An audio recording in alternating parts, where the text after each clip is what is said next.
Short announcement to make this morning. A closed session was held on October 2nd, 2007, pursuant to Government Code Section 54956.9. Conference with legal counsel regarding existing litigation, Tolburn versus County of Calvert, Superior Court case number CV 31237, resulting in no action taken. Also regards today's agenda, item number 13 of today's agenda, regarding the non-renewal of a portion of Ag Reserve contract for RND Investment LLC, will be pulled at the request of the landowner and the advice of County Council. Moving on to the consent agenda. Consent agenda items are expected to be routine and non-controversial. They'll be acted upon by the board at any one time without discussion. Any board member, staff member, or interested party may request removal of an item from the consent agenda for later discussion. Any board members? Number 8. Anyone else? Any staff member? Any member of the public? Entertain a motion for the remainder of the consent agenda.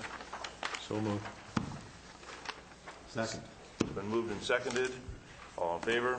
Aye. Any opposed? Motion carries on a 5-0. Marita? Karen, on item, why aren't we paying at least equal to Tuolumne and Amador? I mean, is there, because they're doing 100 each or 101 and... I kind of went right in the middle of them. I know, so... Just to be... I thought since we have such a hard time, I mean, do we have the funding to do it, considering how many elections do we have next year? Well, for sure, we have 3 next year,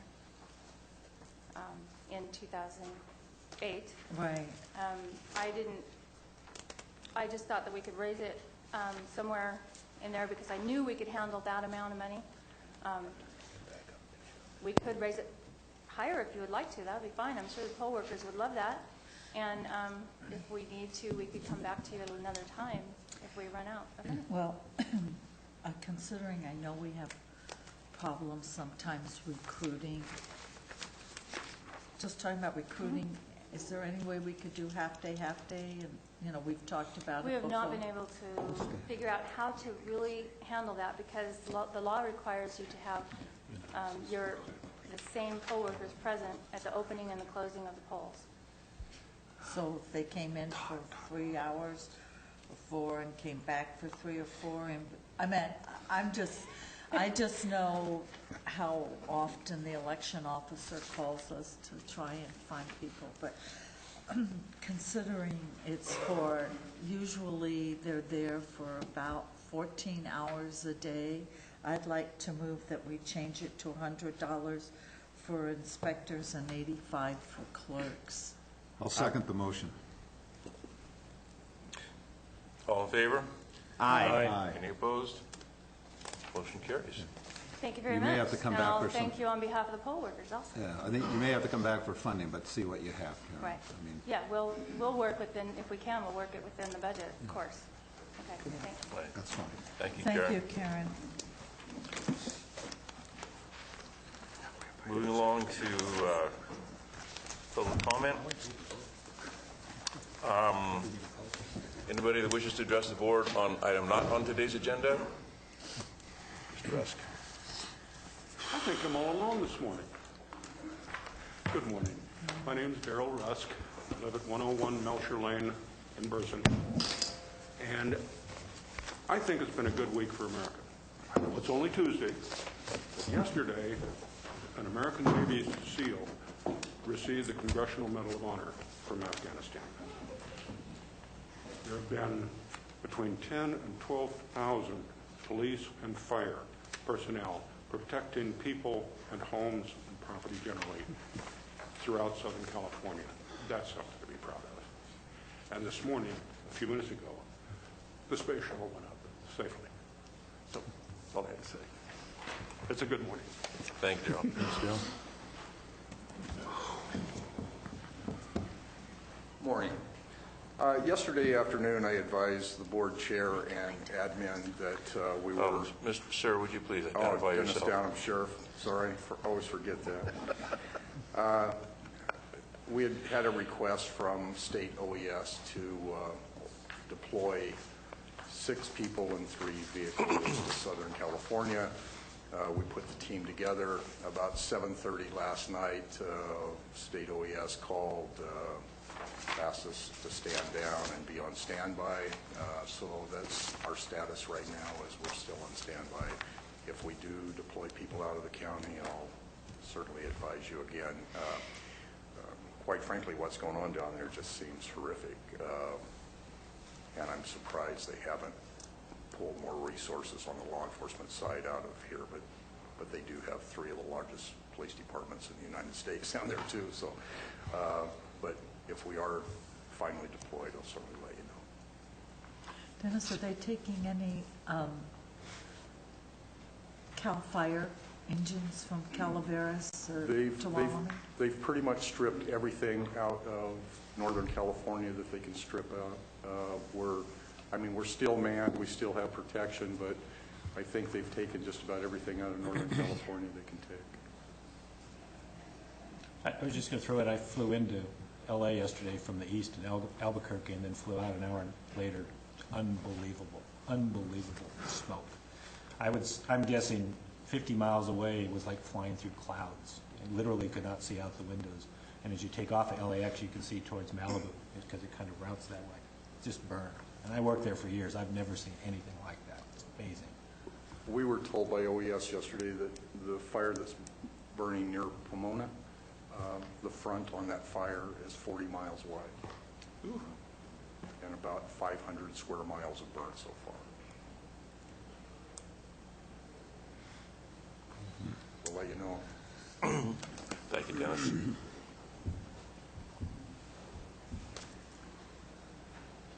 Good morning. Todd Barr with Code Compliance. I just wanted to update the board on a case that they heard in August, the Gilman case up in Railroad Flat. During that meeting, there were certain requirements that we placed on the Gilmans. One was to enter into an agreement to clean the property by the first of the year, and the other one was to hire a contractor. Both of those things have been accomplished at this point. There have been at least 4 semi-loads of cars that came out of one of the properties up there. So at this point, we are making progress, and I just wanted to update the board. Thank you, Todd. Thank you. Is there anyone else who would like to address the board this morning on an item not on today's agenda? Good morning, Bill Smith up in Mountain Ranch. I just wanted to make you all aware of the situation that we ran into. We had somebody wanted to buy a piece of land here in San Andreas to establish a new business, which is outstanding, I think. A nice change. Probably employ 10 or 12 people, but because the San Andreas Sanitary District claims no capacity, they told him that they wouldn't serve him unless he ponied up a huge amount of money. And I realize this doesn't directly affect you. You have no... It does affect us because of jail. Yes, exactly. And that would be my point. You know, apparently in a presentation made to the, with the jail, I mean, there's 240 beds probably on, and that needs to obviously be worked out. But I guess I'm looking for some help from the county, because we have all these small little sanitary districts, water districts that seem to be up against their capacities, that if there's some lead the county could take in somehow providing assistance, either technical or overseeing the future development or whatever. I mean, in the case of the jail, fronting money for hookup fees, etc., would be helpful. But meanwhile, small individual small business people, we're only talking a building with 2 bathrooms in it. It seems like that's a pretty fine line that the sanitary district is working there, you know, when they can say, yeah, we can do you as long as you front the money. I mean, these capital projects like that cost a whole lot more than your hookup fee.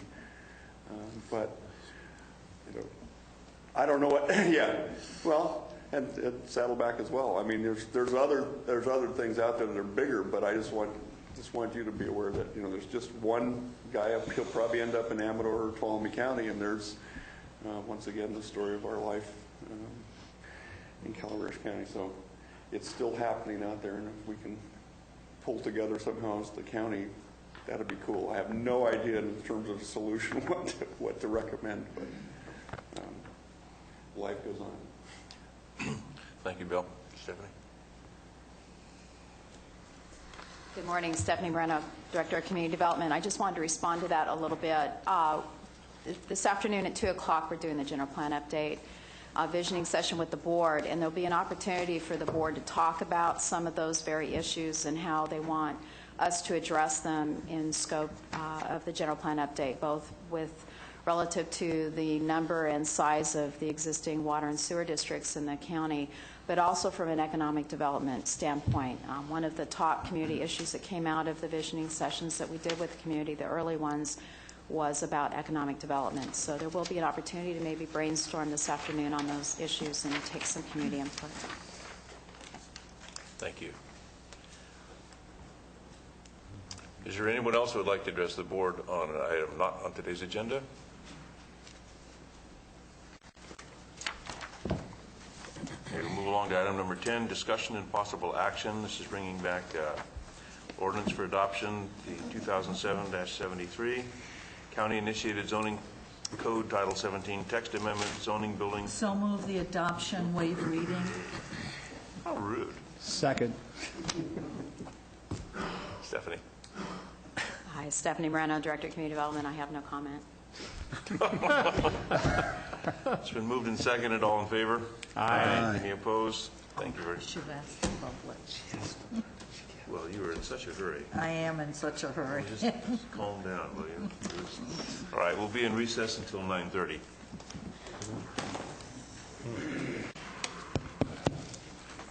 Okay.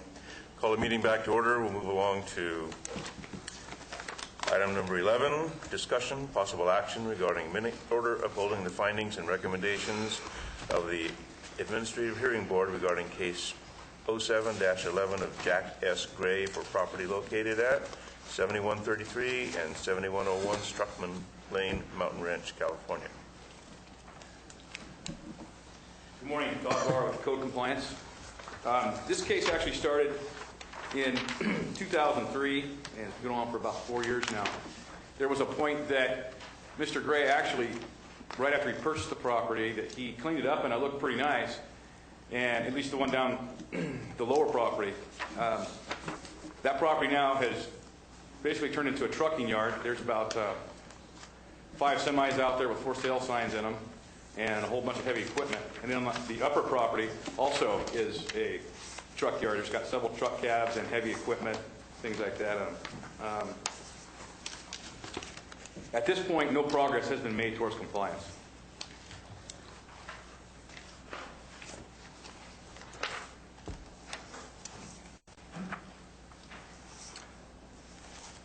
Comments?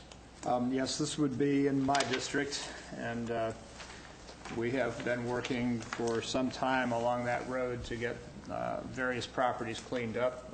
The one that Todd spoke of earlier is well on its way to full compliance, and this is sort of our last holdout. This is a guy who didn't want to accept community involvement, said he'd do it himself. We've been patient, but I think that time has now passed, and I would recommend and actually make the motion to adopt the minute order and the 5 motions attached thereto.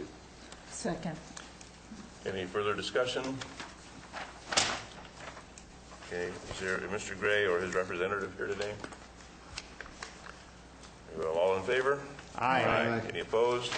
Motion carries 5-0. Would you come on up and get these now, Todd?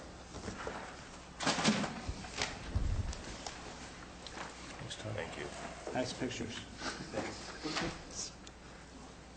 Oh, I'm sorry. And we are again in recess until 9:45. God, good meeting, Glenn. Back to order.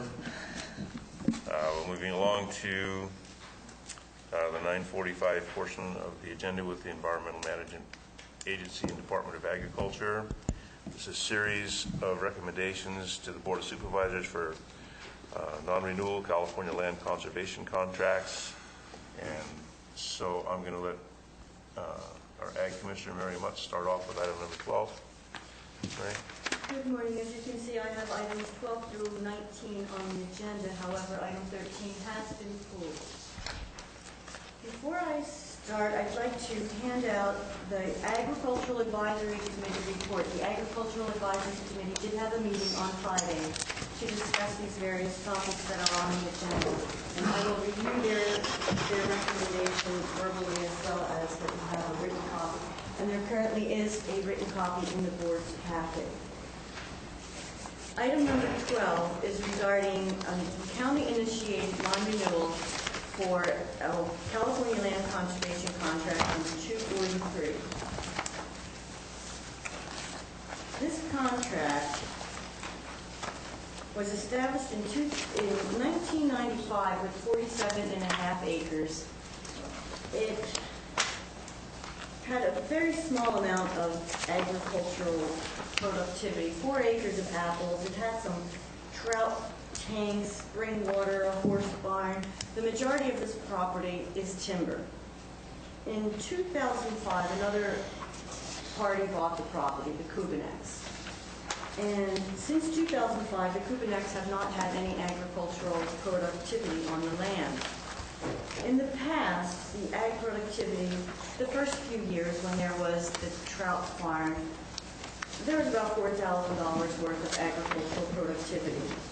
It eventually got down to $2,000 of ag productivity, and they were reporting forest products, specifically pine cones and pine needles. Now, that isn't an agricultural product. And now the new owners don't have any agricultural income. The new owners, the Kubinex, were at the Agricultural Advisory Committee meeting on Friday. And they said that their intention is to plant some apples, blueberries, pears, cherries, maybe for about 4 to 6 acres of land, have some annuals. And it was a good, intention on their part, but again, it was an intention. The Ag Advisory Committee recommended that we non-renew this parcel for this contract for a few reasons. One, it did not have any agricultural productivity.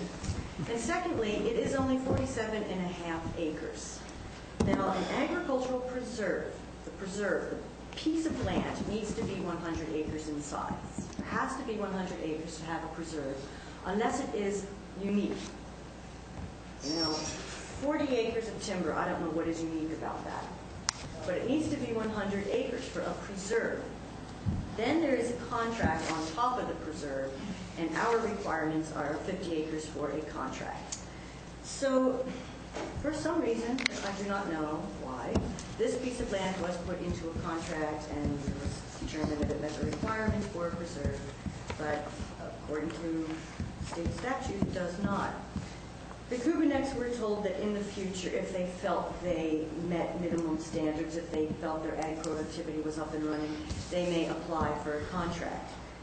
But that doesn't mean they will get the contract because it's so small, and they were aware of those requirements of the acreage.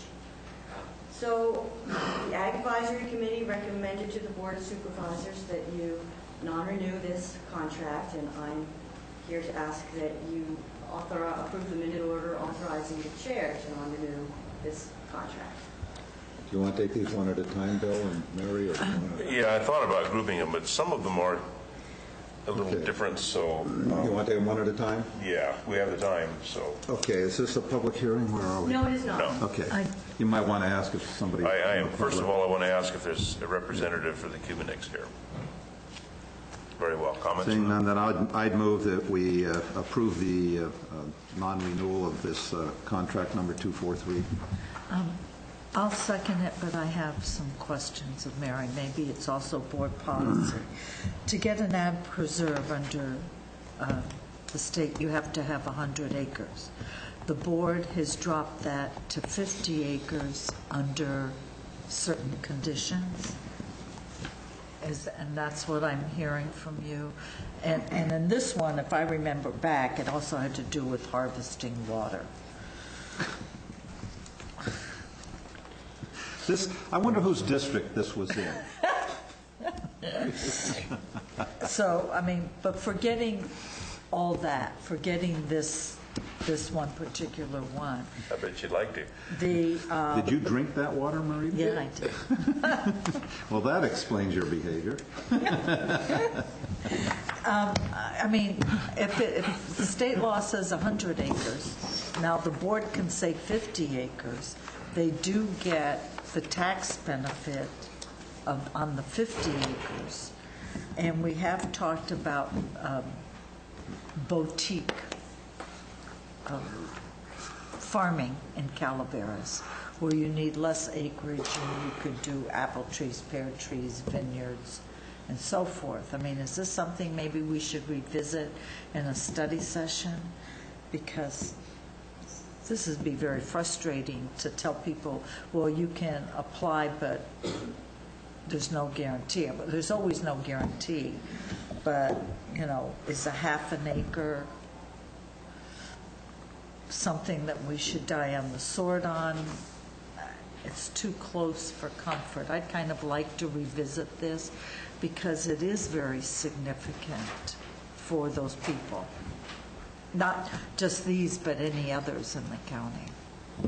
State statute states that an agricultural preserve is 100 acres, unless it is unique, on some unique quality about this piece of land. Now, in the past, I think there has been, I don't want to use the word confusion, but preserve and contracts have always been the same, one and the same. Preserve is the area of land, and it gets the zoning of ag preserve. Right. On top or within or underneath that preserve are people that get contracts. Now, first of all, in Calaveras County, the contract creates the preserve. That's how the zoning gets changed. And there has to be 100 acres of land. Now, there may be neighbor A that has 50 acres and neighbor B that has 50 acres, each of which are dynamic agricultural pieces. Then they can each get a contract, contract 1 and contract 2. And there still is the 100 acres of that preserve. Now, the way I can keep this clear in my mind when I was first trying to learn all about that, like in Kern County, because I got a friend from Kern County, she said they have ag preserve districts, just areas of land, ag preserve district 1, 2, 3, and 4. And within that district, you can open a contract. So we don't have those districts, but we need to have 100 acres that are preserved. And then within that, there can be the 50-acre contracts. Right. You know what would simplify this is to do away with the 50 acres and make it consistent with the state and just make it 100 acres. Because basically you have to have 100 acres and then the 50 has to be within the 100. You can't just come in with 50. Right. Is that correct? Unless we find unique circumstances that will override the acreage limitation. Is that correct? That's Yeah. That's right. So- So, I mean, that's what I'm asking Mary. So we should just make it 100, and then if you have unique circumstances, the board can act upon unique circumstances that are less than 100. Well, that's similar to getting a variance. Yeah, that's, we should just do it that way, because it is, what happens is everyone's getting confused given the way we're doing it. And the 50 acres is really fairly meaningless, because it's a variance to begin with. So you can variance 100 acres the same as you want to variance 50 acres. I guess, Tom, what I'm saying is, I mean, if I were these people and they went to the Ag Commission, and they were turned down because there's no income crop, but if they put income crops in and they are receiving the income over $2,000, I think, why put them through all that if there is no chance of them getting a contract for 47.5 acres. Well, we have one in here And- that has a 5-acre vineyard. That's coming up Yeah, here in a but minute. those are, And, you know. those are contiguous. You know, you can have 5 acres, 2 acres, 20 acres. Yeah, but I think it's if they're 75 acres and a contiguous. 5-acre vineyard, and the guy's asking to come in, and I haven't gotten to see, since this was just handed out, I don't know what the committee recommended, but that makes no sense to me either. To put 75 acres in because you have 5 acres of ag. I mean, what are we doing here? I mean, it should be predominantly an ag operation, and predominantly, the acreage should be predominantly used for ag. Okay. It shouldn't be because you have you planted 5 acres of grapes that now all of a sudden you have a 75-acre ag preserve.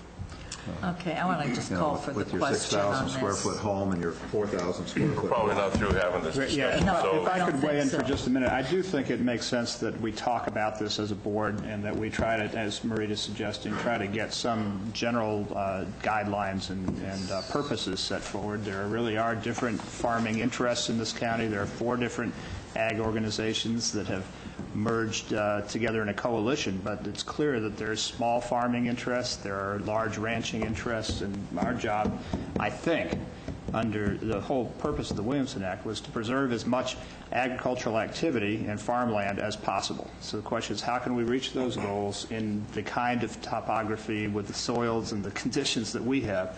How do we accomplish that? Let's not try to answer it in relation to these individual cases. Let's try to have some kind of meeting on this in the future and try to help guide it. Agreed. Okay, it's been moved and seconded to accept the recommendation of bond renewal for this particular one. All in favor? Aye. Any opposed? Motion carries on a 5-0.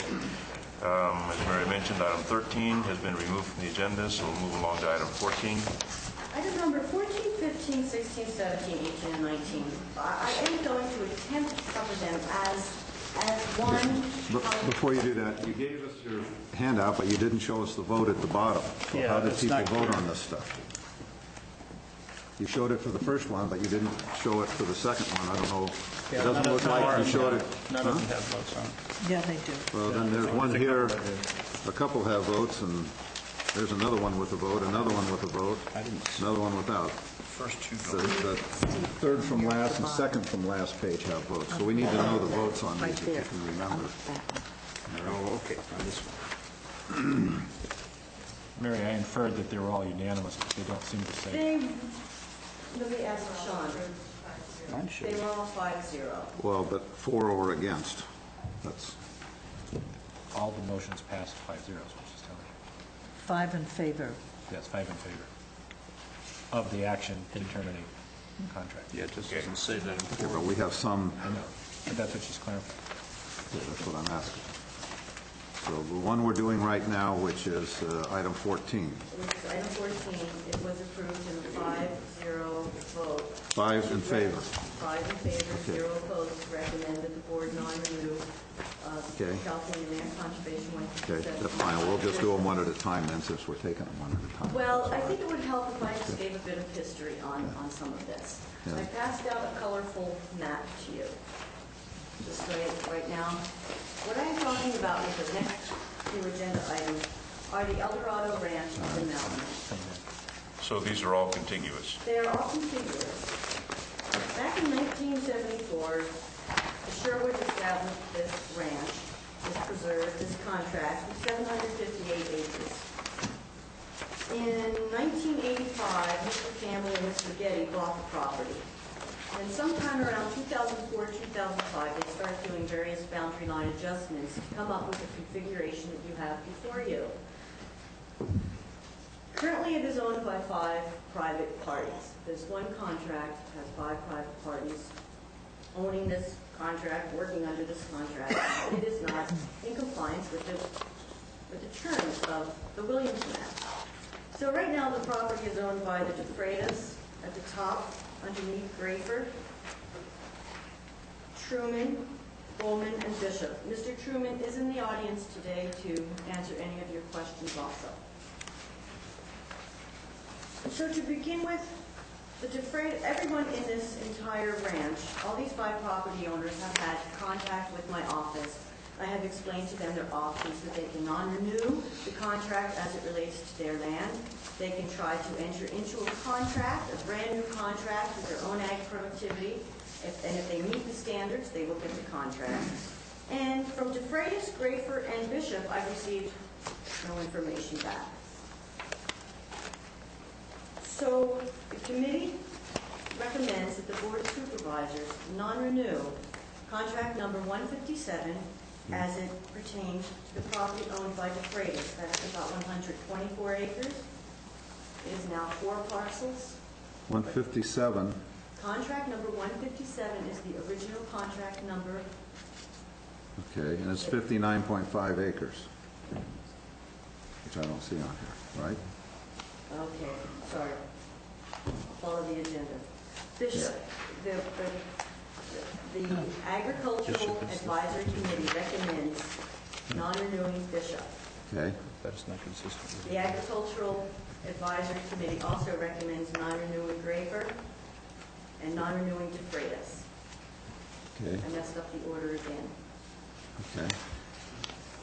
Okay, I think the question here is that we 14, have 15, 59.5 acres on the document here, and then we have on the map 52 It's all acres. plus or minus. Okay, so that's the same thing we're talking It's the about. same parcel. Okay.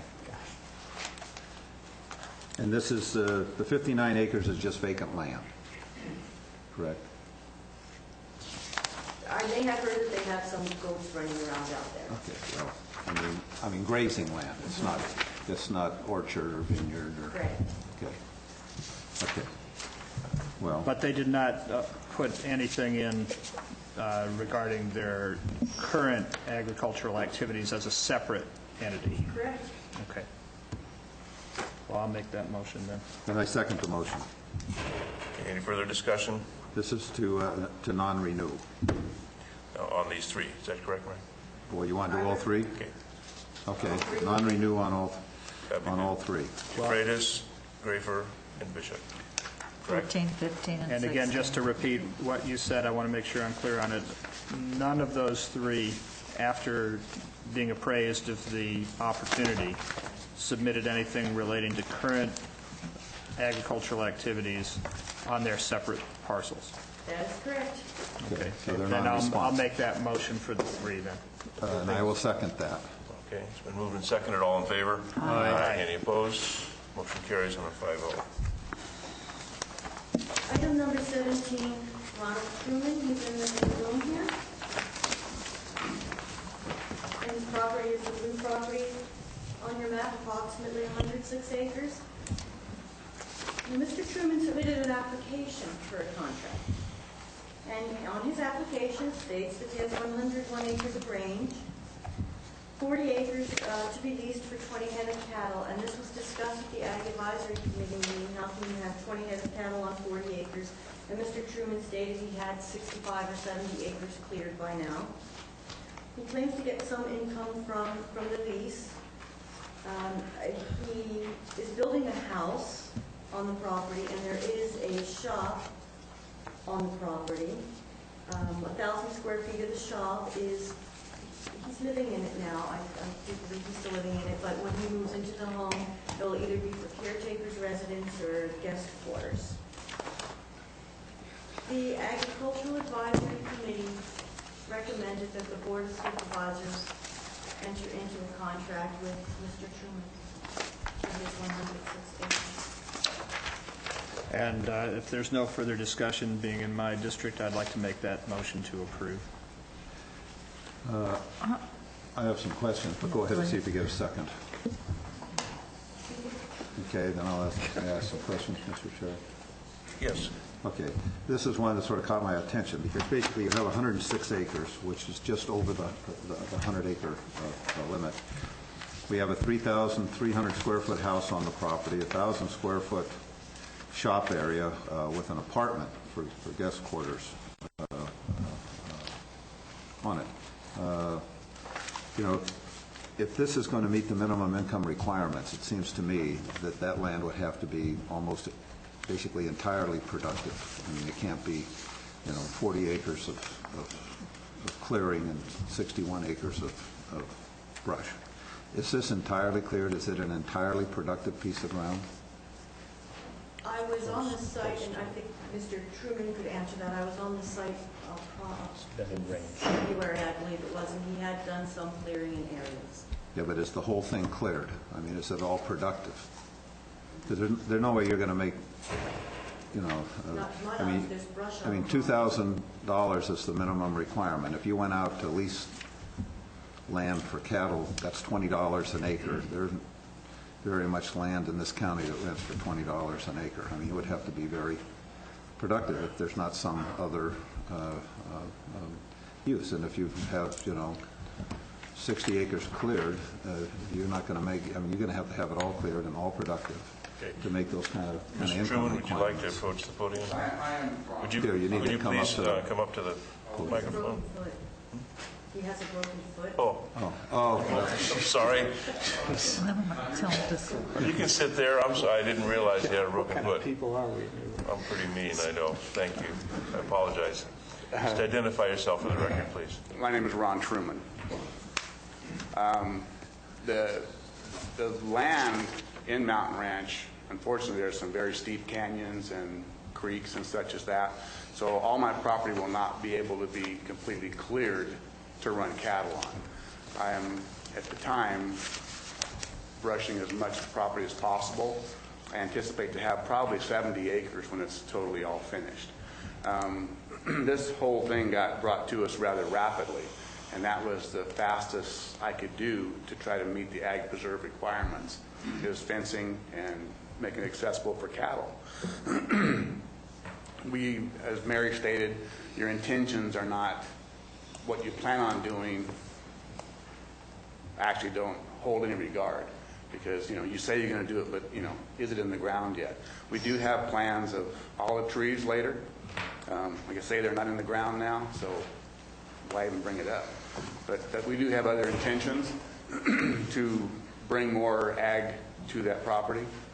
I didn't buy the property with intentions of making a living off the property, unfortunately, as some people may need that requirement. I do want to meet all the requirements I need to keep it in the ag preserve, so the property stays basically as is. I don't plan on making it a housing development. I just want to live there, and I need to do what I need to do, and those are my intentions. And right now, I can bring cattle in there, do what I have to do, and later time, we plan on putting in olive trees and such, but that might be a year or two before that happens. But I can, legitimately say I can bring that much revenue to that property within a year. I wanted to ask a couple of questions on this. I think our main threshold question needs to be, is there $2,000 or more of ag activity currently taking place on the property? And I want to first ask, is that the recommendation, is that the finding of our ag advisory committee in relation to this application? And secondly, I'd like to ask you, the lease that says $2,200 per year, is that lease in place? Is it currently in operation? Well, that's what I thought I could have going. When the application was being filled out, I was still in the process of getting the property fenced and such as that, and I thought I could achieve that. Okay. I don't see why I couldn't. What was the finding of the ag committee? What were the reasons for that finding? What's the basis? The committee felt that he could get $2,000 worth of production. And was making a good faith effort in putting that together.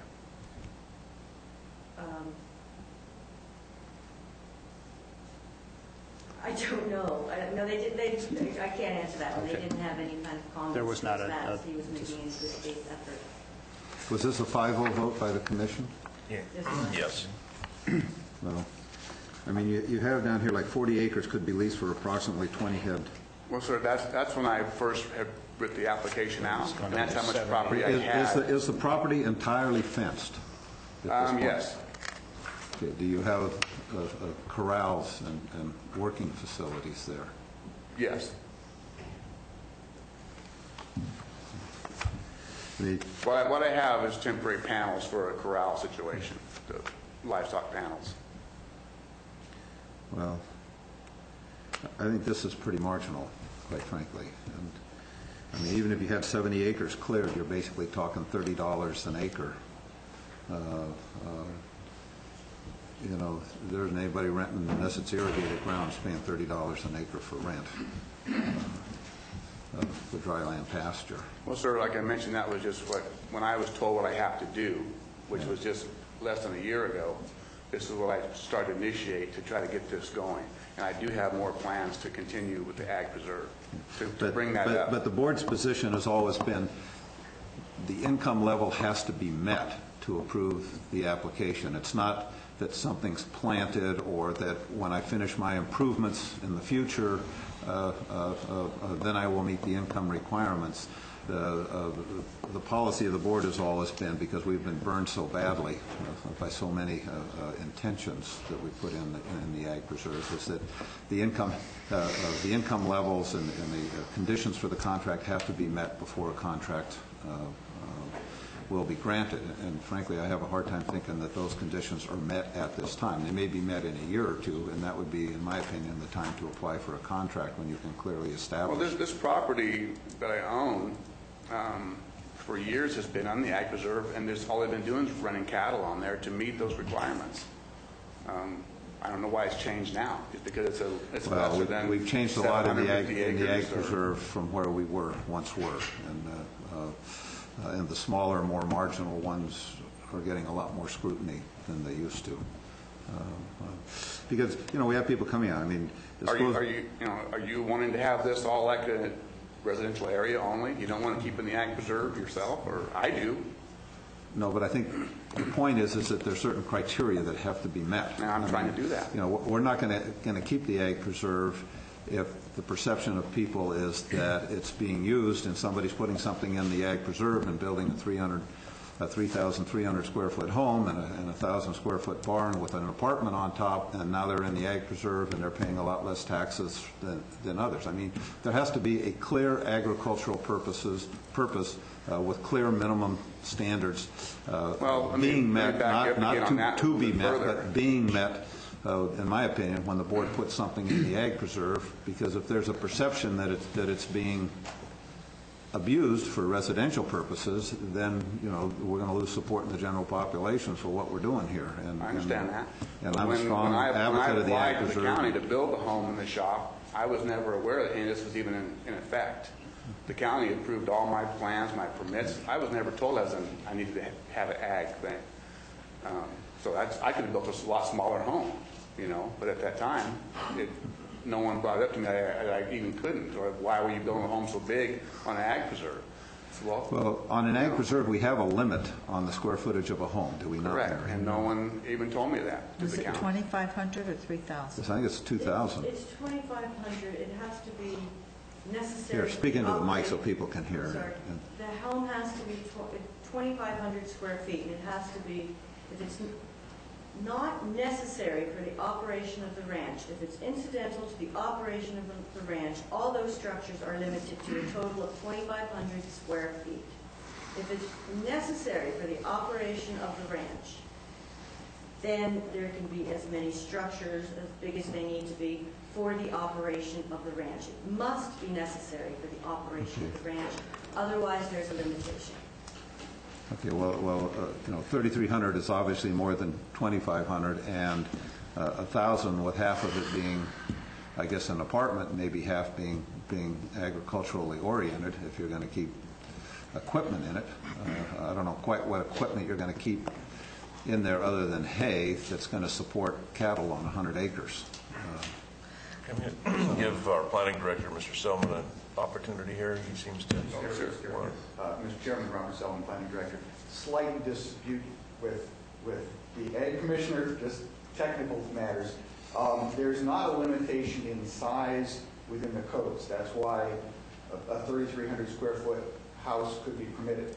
She is correct. There is an absolute proportionality requirement, and that's where things get a little fuzzy in this code. And clearly, that's a change in the state's approach towards its agricultural preserve and their codes and how we have to implement them.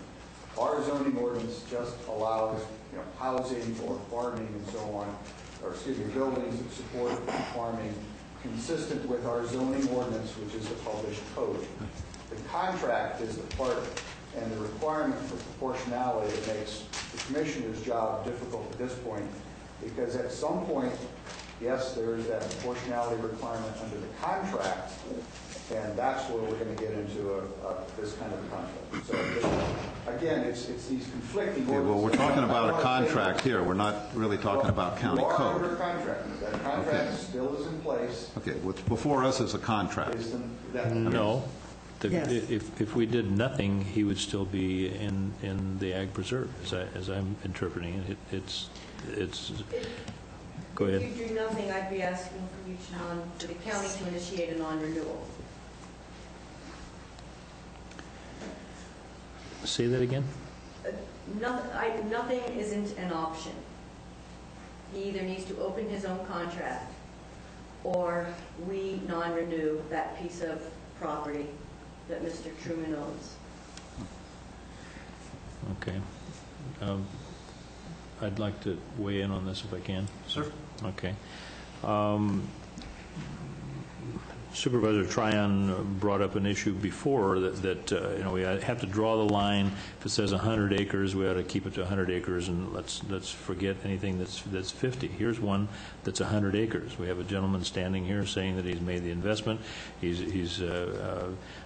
expressed a desire to keep the property open for these ag purposes, and that's, in my mind, that's what the whole objective of the Williamson Act is all about, is to encourage people to keep the land in use for ag purposes and rural uses as opposed to urban uses. Regardless of whether the fact that there's a house on it, I don't know. It's consistent in size. We've got a person who has stated his intent here. Well, why do we need to penalize him? Would be my thought. So, do you want to make a comment? Go ahead, Steve. Again, in the absence of a full board discussion about our purposes here, I'll state what my goals are. This is my district, and this is the gateway to a town in my district, a mountain ranch.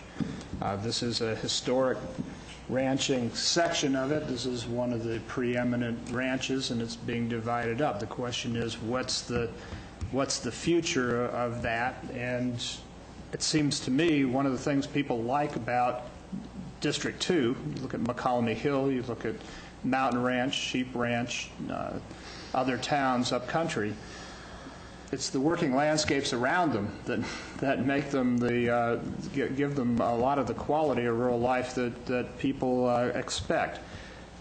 Wherever we can, where somebody says, I got a prime piece of property here. It's right on the road. It's right on the gateway to community, and I got two choices. I can divide it up, and I can make that rural residential, which is pretty typical, and a lot of places are descending to that.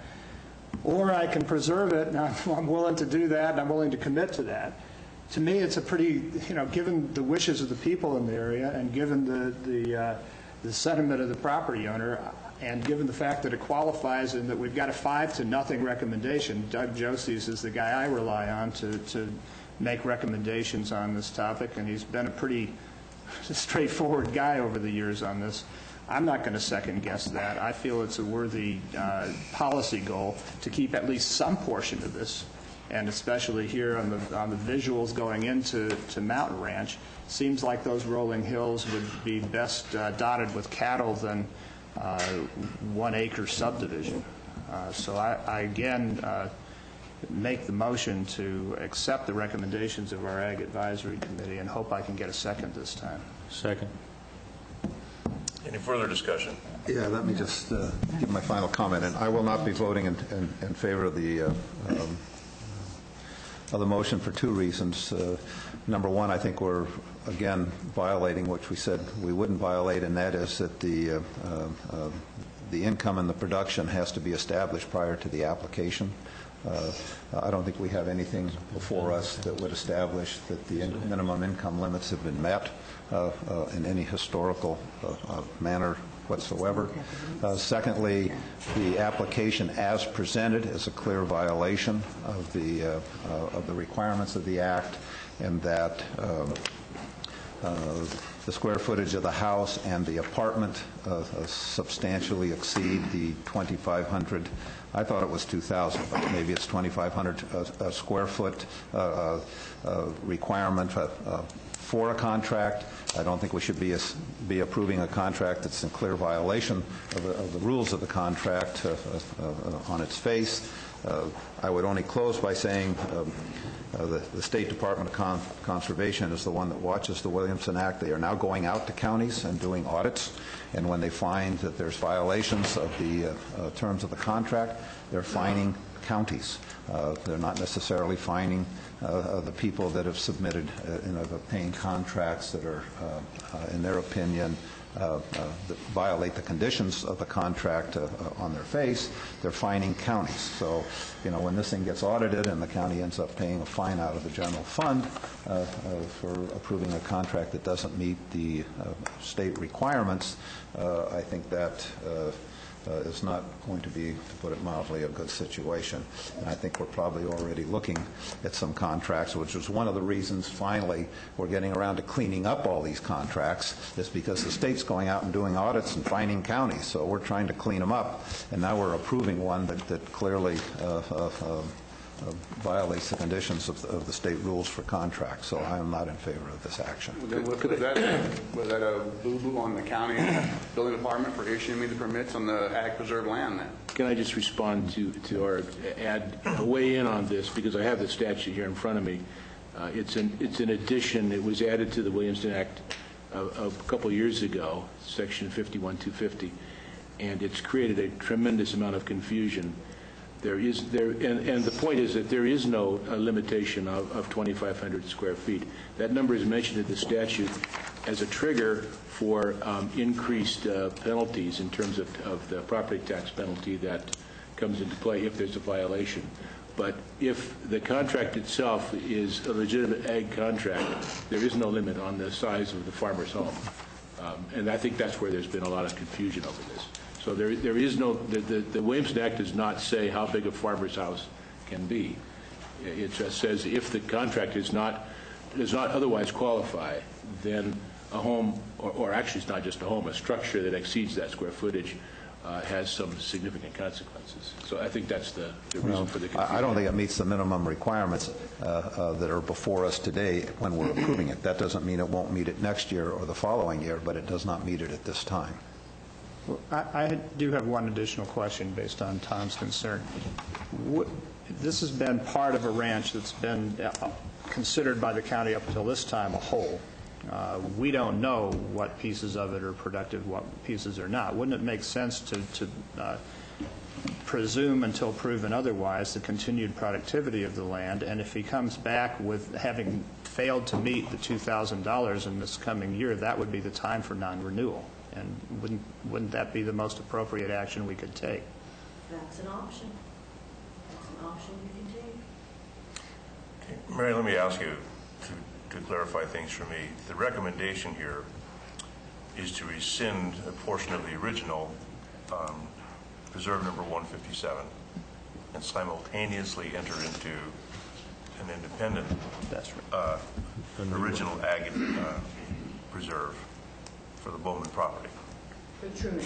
Excuse me, Truman property. Mm-hmm. And that would be, where am I here? Approximately 106 acres. Okay. And that's the motion that I And that is the propose. motion? That's correct. Okay. Is there any further discussion? I also will not be supporting this. I appreciate Mr. Truman's efforts in wanting to enter into more ag production, and when that occurs, then I would be happy to support that. This has been a very controversial issue. The assessor's office was before us explaining what is happening with Williamson Act audits. And I don't think this meets that criteria. I also don't like being threatened about you're going to divide the land. I mean, whether it's you or the timber companies have come in either. That's not a done deal either till you go through the process. The contract's only good for 10 years. You can decide in 5 years you want to start subdividing and opt out of your contract and start your 10-year non-renewal process. So that doesn't mean anything to me. And Or this board can always support building a golf course when it's under contract. yeah, we could do that. Let me just close with one further comment, and that is, you know, if we're going to have a study session, I think, given council's comments and what's happened here, I think two of the items should be whether we should have a size limitation on a house, so that we don't end up with, you know, 5,000 and 10,000 square foot houses being built with basically the ag being so minor to the consequence of what's happening that it's you know, we're just abusing the ag concept. And secondly, I've always been very concerned when we basically take an ag preserve and basically subdivide it into a bunch of smaller ag preserves, and that's what we're doing here. We had one ag preserve, and now we have all these applications we're dealing today where basically you came in and subdivided an ag preserve into a bunch of itty-bitty little ag preserves that are very marginal by their very nature, and then we go out and build a bunch of big homes on it and give them an ag consideration. It seems to me when somebody wants to subdivide an ag preserve for a purpose such as this one, where they just, you know, put it on the market and sell it out to independent people, that we should make them do a non-renewal to begin with, so that then when it sells, we don't have the concept that we're taking something away from somebody. I think you should have to get out of the ag preserve before you subdivide it. I don't mind some subdivision if you're doing it for estate planning purposes and you're dividing it up between your 3 kids or something, and it clearly meets, not marginally meets, clearly meets all the standards. But if all you're going to do is take an ag preserve and subdivide it and then just sell it out into the open market, which is just like any other real estate development, then I think you should have to non-renew your ag preserve and make everybody come back in and have their ag preserves reviewed on an independent manner. So that completes my comments. I just have one technical question, and Tom, maybe you can answer it. How do 40 acres support 20 head of cattle? It doesn't. It doesn't. If you run cattle year-round, it takes about 15 acres to a cow, and that's with a fair amount of supplementing. I mean, that's what's giving them some liquid feed and throwing some alfalfa, et cetera. Maybe you're down to 10 or 12 if you go 5 months to summer feed elsewhere and come back and just use our pastures for winter feed. But there's no way. I mean, you know, top ground in our county will go for about $15 an acre for renting. You know, and that's basically cleared, fairly productive. Maybe if you get the lower end of copper, maybe you can get to $20 an acre. So $20 an acre, take the high end, $20 an acre by 40 acres is $800. I mean, that's a long way from 2,000. I mean, $20 times 70 acres of cleared, which is in the testimony here, is $1,400. That's a long way from 2,000. So, you know, if you're going to plant some olive trees, then once they're planted and once there's a production history, that's the time to apply, in my opinion, when we clearly have the conditions established. We do not right now have the conditions for approving an ag preserve established and before us, in my opinion. Well, sir, I'm just trying to continue the ag preserve that was established there. I'm not, you know, I want to continue on with what But we the ag have. preserve that was established there was like 750 acres, and then he subdivided it. Yes, sir, I understand that. So we're not talking about continuing what was there. I want to do my very best to keep this in the ag preserve, and I'm going to do whatever I can to keep it in there. Okay. I'll guarantee you that. And what I have established so far is all I've been able to do to this point. Okay. Now, I will, within, you know, I could tell you till I'm blue in the face what I intend to do, and as you say, that means nothing to you. But I it mean, does you mean have to something meet the me. conditions, in my opinion, you have to meet the Sure. What I wanna conditions do when is it's I wanna- approved, not, I wanna I'm going to reapply meet for them the some Ag point in the Reserve. future. I want to apply for my own application, and I will meet whatever standards are required to do that. I just want to be told what I need to do to meet those standards. That's all I want to do. And I have no intentions of making this a tract development, ma'am. That was not my intentions to say I plan on making a 1 acre parcel. If I did that, that's not what I want to do. It's the last of my wants. I want to have this property where I can live there, be comfortable, meet everyone's county's needs, and I'll do whatever it takes to meet the county's needs to keep that. I'm just asking to apply for an application, and I will meet those standards, guaranteed. Well, I think that's what Mr. Tryon's saying, is that it isn't in the future, it's what is occurring now. I think we may need our timer here, but I'd like to weigh in on this. Supervisor Tryon was very much opposed to this on the basis of the house was too large to be legal in the requirements of the Act. County Council very succinctly said it doesn't matter, but he's still opposed to it. And you know, if the $2,000 a year threshold is all that needs to be met. But Tom, this is a horse ranch. I mean, certainly 10 horses boarded on this property at $200 a year. I mean, they're surrounded by people up there that have, you know, you're talking about the economic productivity of a cattle ranch. This has a potential for being something other than that. It didn't say it's a horse ranch. No, I mean Horses on ag. Horses on it. Considered ag productivity.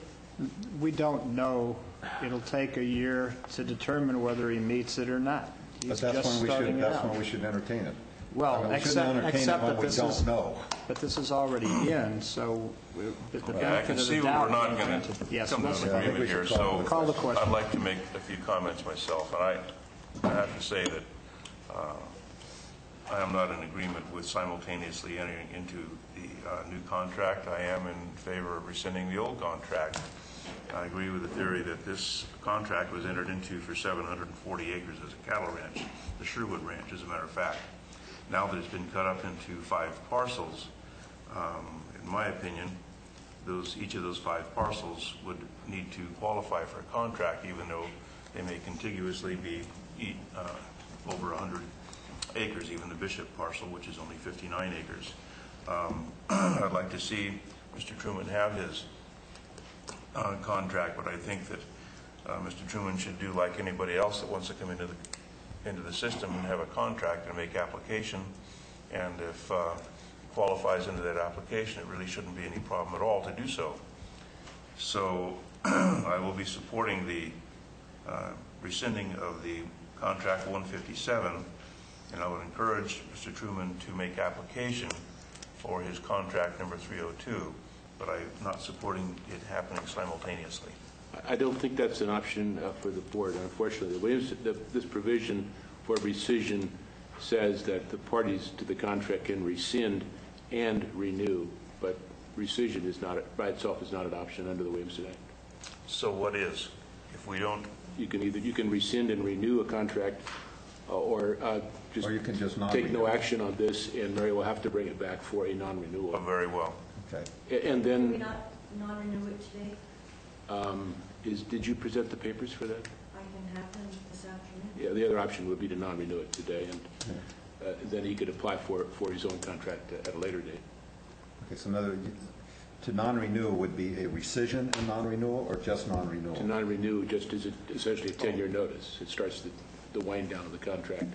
The rescission would mean the contract is over today. You can't do that without entering into a new contract. Do you know how much time there is left? It's always 10 years.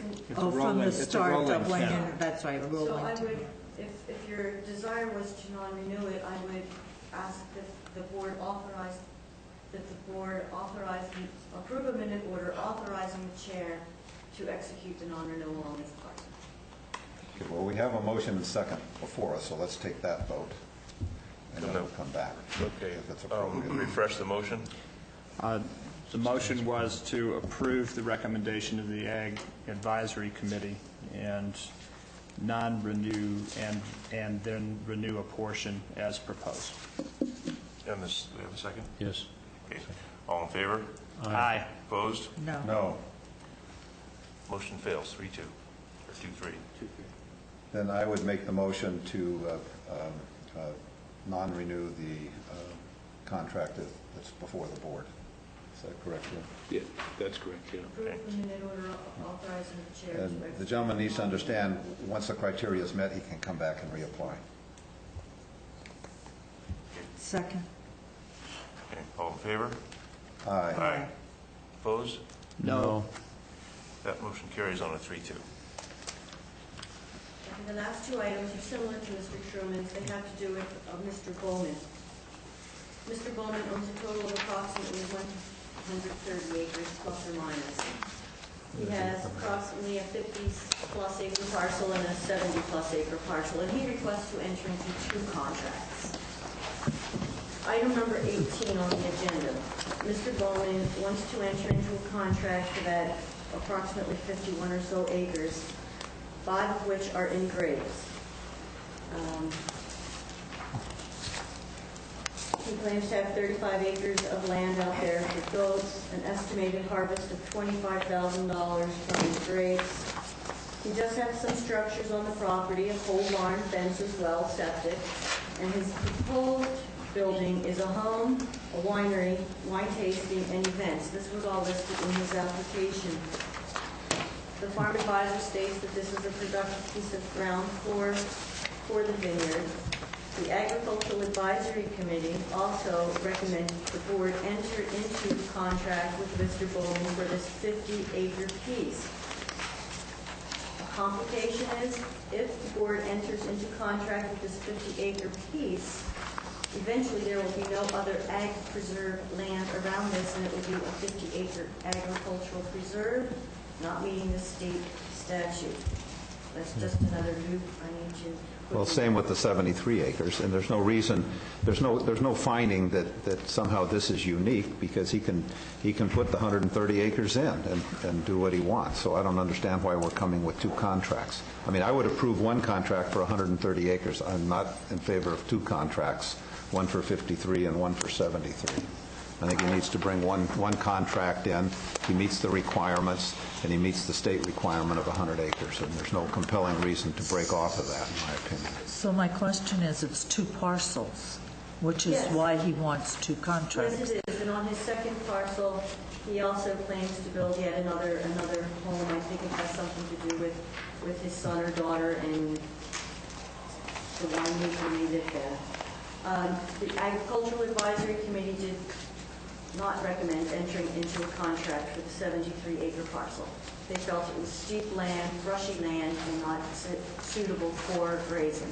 So the Ag Advisory Committee does not recommend to you to enter into a contract for the 73 acres. However, they did recommend entering into the 50-acre parcel for a contract with the 5 acres of graves. Well, why not meet the 100-acre requirement? There's nothing compelling. I mean, you can have it steep and brushy, but he can easily meet the 100 acres and the minimum income requirement of $2,000. So I don't see any reason why we're going to give a variance to the 100-acre requirement. Are you suggesting that if he came back with a lot line adjustment to that proposal that you would support it? I think he should meet the 100-acre requirement. There's no reason for him not to meet the 100-acre requirement. Given the sentiments of the board as in the previous one, could we put this off and suggest to him that he come to us with an altered proposal that would meet that 100-acre requirement? For cleanliness purposes, if that is your desire, I would recommend that you also non-renew Mr. Bowman's property and then let him come back. Yeah, that makes a lot more sense. Is he Stand on here? its own merits. He's not here with us today, I take it. And I don't know why he chose to open two contracts. I explained the requirements to him. He chose to open two contracts. I told him that I explained the risk to him. It was his decision to attempt two contracts.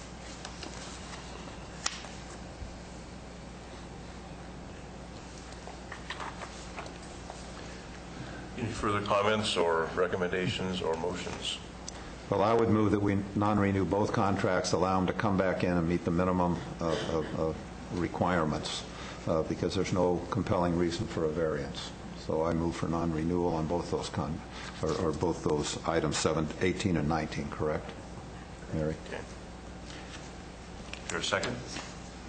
Steve, what's your thought on this? Well, I've already said what I think. This is the best, the Williamson Act has been the best way to preserve agricultural working landscapes in this county. It's done a great job. The face of ag is changing because the property values have gone up so dramatically that most people now are coming in and buying smaller pieces, and some of these larger ones are dividing up. What the future use is going to be has a lot to do with the will and the commitments of people, and that has a lot to do with what kind of incentives and what kinds of indications this board puts forward. Our Ag Advisory Committee has given us, has considered this stuff and has put forward a set of recommendations. I hate to see the big ranches of my district divided up and then furthermore potentially degraded against the will of the property owners there. If they say they're going to do ag, and if our Ag Advisory Committee says that it's viable and that they're working it, and it's an existing, or at least a piece of an existing preserve, it's better than nothing. And yet we're just whittling it away, and I got the last rural district in this county. Everything else is moving in directions that are decidedly more suburban. And I think the people of my district feel very strongly that, and as much as we can, we mitigate toward a rural and an agricultural future. So I see these things as these discussions as very central to that. And where we can, and where the law allows, and where our advisory committees suggest, I would prefer that we follow that. Mary, if you have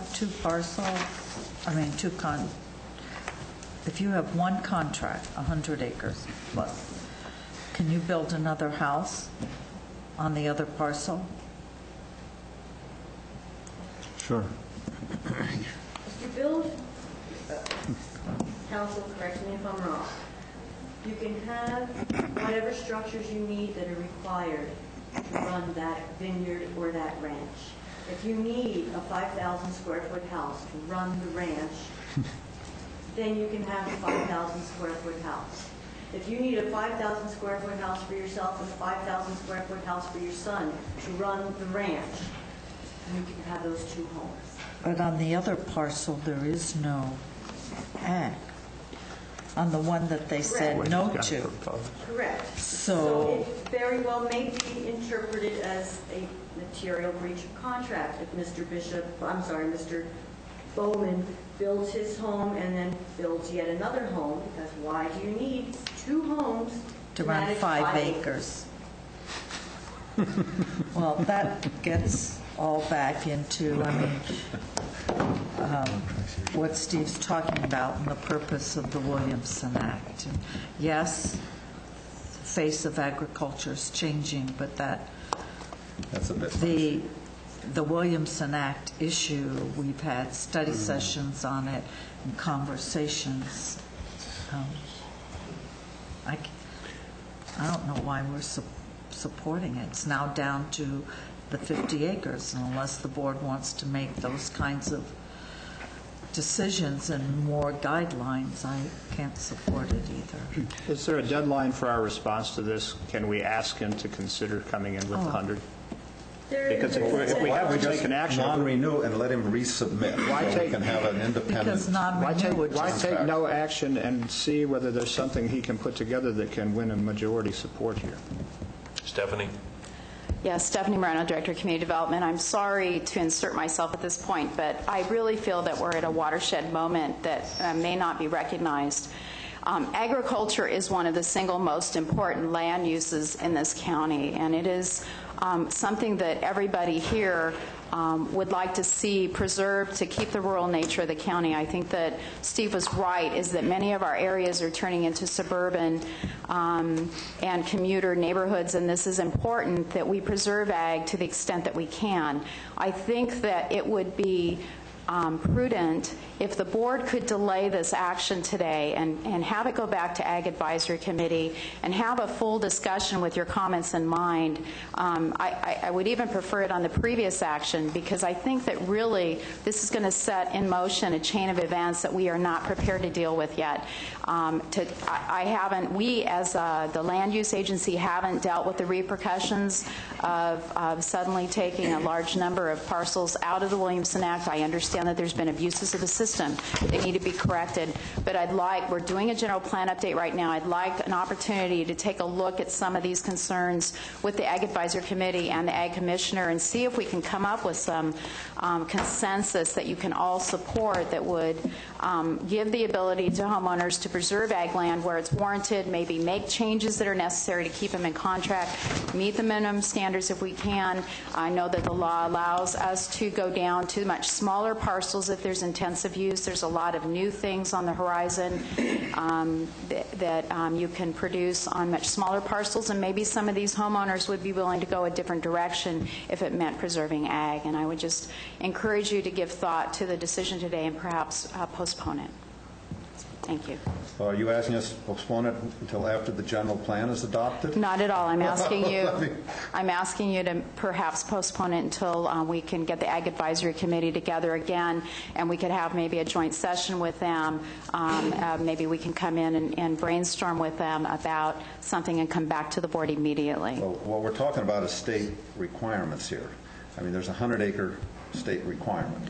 I mean, if we can come up with a compelling reason for a variance, that's fine. There's absolutely no compelling reason here for a variance that I can see. And I'm saying that the state law allows us. We have 5 acres of vineyard, and that's it on 100 and something acres, 130 But maybe acres, this particular homeowner, if he was aware of all the options that are available to him to keep in the Williamson Act and preserve ag on the parcel, would have other options that he has not been apprised of or entertained then previously. He can come back and reapply. It's just like Mary says, what we're doing away with is a 750-acre ag preserve. That's what we're doing away with. That needs to be done away with. It no longer exists in fact or reality or anything. Those should be done away with. If he wants to reapply, let him reapply. He can do all the things you want. You can hold all the meetings you like, but let him reapply and bring in a clean application. This shouldn't be tied to the 750-acre ag preserve that was subdivided into 5 different ownerships, which shouldn't, in my opinion, shouldn't be allowed in the ag preserve anyway. I mean, something like that should come out, and then people should have to reapply. And that's basically the basis of my motion, is that let's get this thing out, let him reapply, let him reapply under the conditions to meet the state conditions and the county conditions on income. Obviously, he meets the income conditions, but he does not meet the 100-acre condition. I just hate to disillusion people in the process is all, and I think that we've got an opportunity to maybe get it a different direction where everybody's happy. That's all I was hoping for. Thank you. I'd like to ask a question. Sure.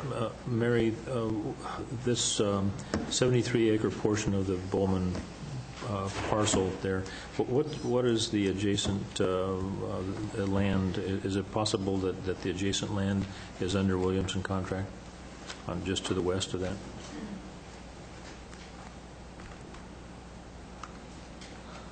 I have no idea. Okay, but I have no idea. just for the sake of discussion, if it were a Williamson Act parcel, then the 53 acres being in immediate proximity to that larger parcel, it would comply, right? Yes, it would. Okay, well, I think without having the answer to that question that we can't really make a judgment on this. Let me just say that I think that requirement's absolute nonsense. I mean, what you're basically saying is we're going to put 2 people in an ag preserve, but both names will not be on one ag preserve contract so that either party can non-renew. So basically what you're doing then is saying this guy has 50, this guy has 50. If one of them goes into non-renewal, then we're going to force the other into non-renewal. The only way that makes any sense is if they both are under one contract, they both sign it, and they both understand that either party can non-renew the entire contract. Otherwise, we're in a nightmare situation. With all due respect, I've asked the question about what is the status of the land immediately to the west. There is a contact point. The response to my question was, I don't know. And I'm wanting you to consider the fact that if this land, this adjacent land, is in a Williamson Act contract, it satisfies the requirement that there be 100 acres or more. It's conceivable that it would. I don't know how you can be emphatic that you got to be a stickler on the exact. It's got to be 100 acres, or it ought to be out. Or I don't know. I'm a little bit baffled about where this is going. I mean, we have a lot of people that say that they want to maintain the fabric of this county. And we got the community development director saying this is a watershed moment. I think that it is. Why we have to be rushing headlong into making this decision right at this moment is just really quite a concern. At non-renewal, they still have the tax benefits. It just changes yearly. We're not rescinding, we're non-renewing. So the tax benefits for this person is still there. So until the time runs out? Until the 10 years runs out. It changes every year. The tax structure changes. But when you enter a non-renewal, you still have tax advantages. I understand you get the advantage for the first 5, 6, and it spikes up. So, and it could be, but we can't rescind. We have to do a non-renewal. So, my concern on this is that it's 2 parcels for 2 different reasons. One parcel has no ag on it whatsoever. And I would agree with the Ag Advisory Commission on that.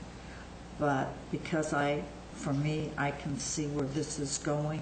We've been down this path before on some other ag non-renewals. We've had I support the non-renewal and then allow the Bowmans to come back and either do one contract or do ag on the other parcel and then have 2 contracts. They'll both be under the Bowman's name, and they can still have the 76 and the 53. 2 contracts contiguous, which would be over 100, and I would support that. But they still get a tax advantage while they're deciding what they want to do. Anything further? Okay. My support is, my feelings are the same as they were for the last issue here. I think that everybody here is making a real good point. Steve and Russ, your point is valid and well taken. But to me, it seems like we have a conflict here between what the rules are and what we'd like to do. Again, and I mean again, we're in an area that is nebulous, and we're making exception to rules, etc., and I'm very uncomfortable with that. I think we need to get together and discuss not only what the state absolutely mandated rules are, where the county has discretion, what our policy is, so that we don't have to have this discussion in this depth when an issue comes before the board for a decision. If both the Trumans and the Bowmans would like to stay in the Ag Preserve, I think that's great, but they are not part of the 740 Ag Preserve number 157. If they meet the criteria of the state, and if they meet the criteria, the policy that the county would like to establish, I think it's a great idea. But I just feel like we're going outside of the statute and outside of established policies in order to accommodate 2 particular pieces of property, and I'd rather not do it that way. So again, I would support non-renewal and encourage the Bowmans to come back and make application on their own for their own ag preserve, which is their own property. It's isolated from the 740 acres, and they probably should have their own ag preserve, and I would like to see them apply for that on its own merit. Mr. Chair, that is my motion, and it's before the board, waiting for a second. I'll second. Any further discussion? All in favor? Aye. Opposed? No. Motion carries on a 3-2. Is that it, Ray? I just saw the assessor, the assistant assessor walking in. Was thinking she was going to make a comment about that. We can ask Leslie. Russ thought Leslie might want to make a comment.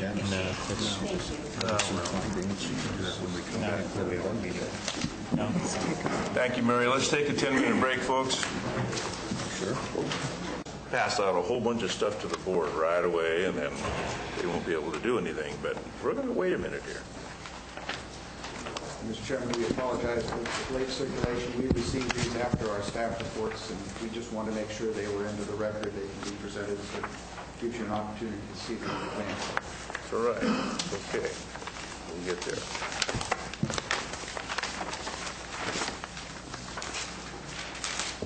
If I can find out what I did with it. Okay. Okay.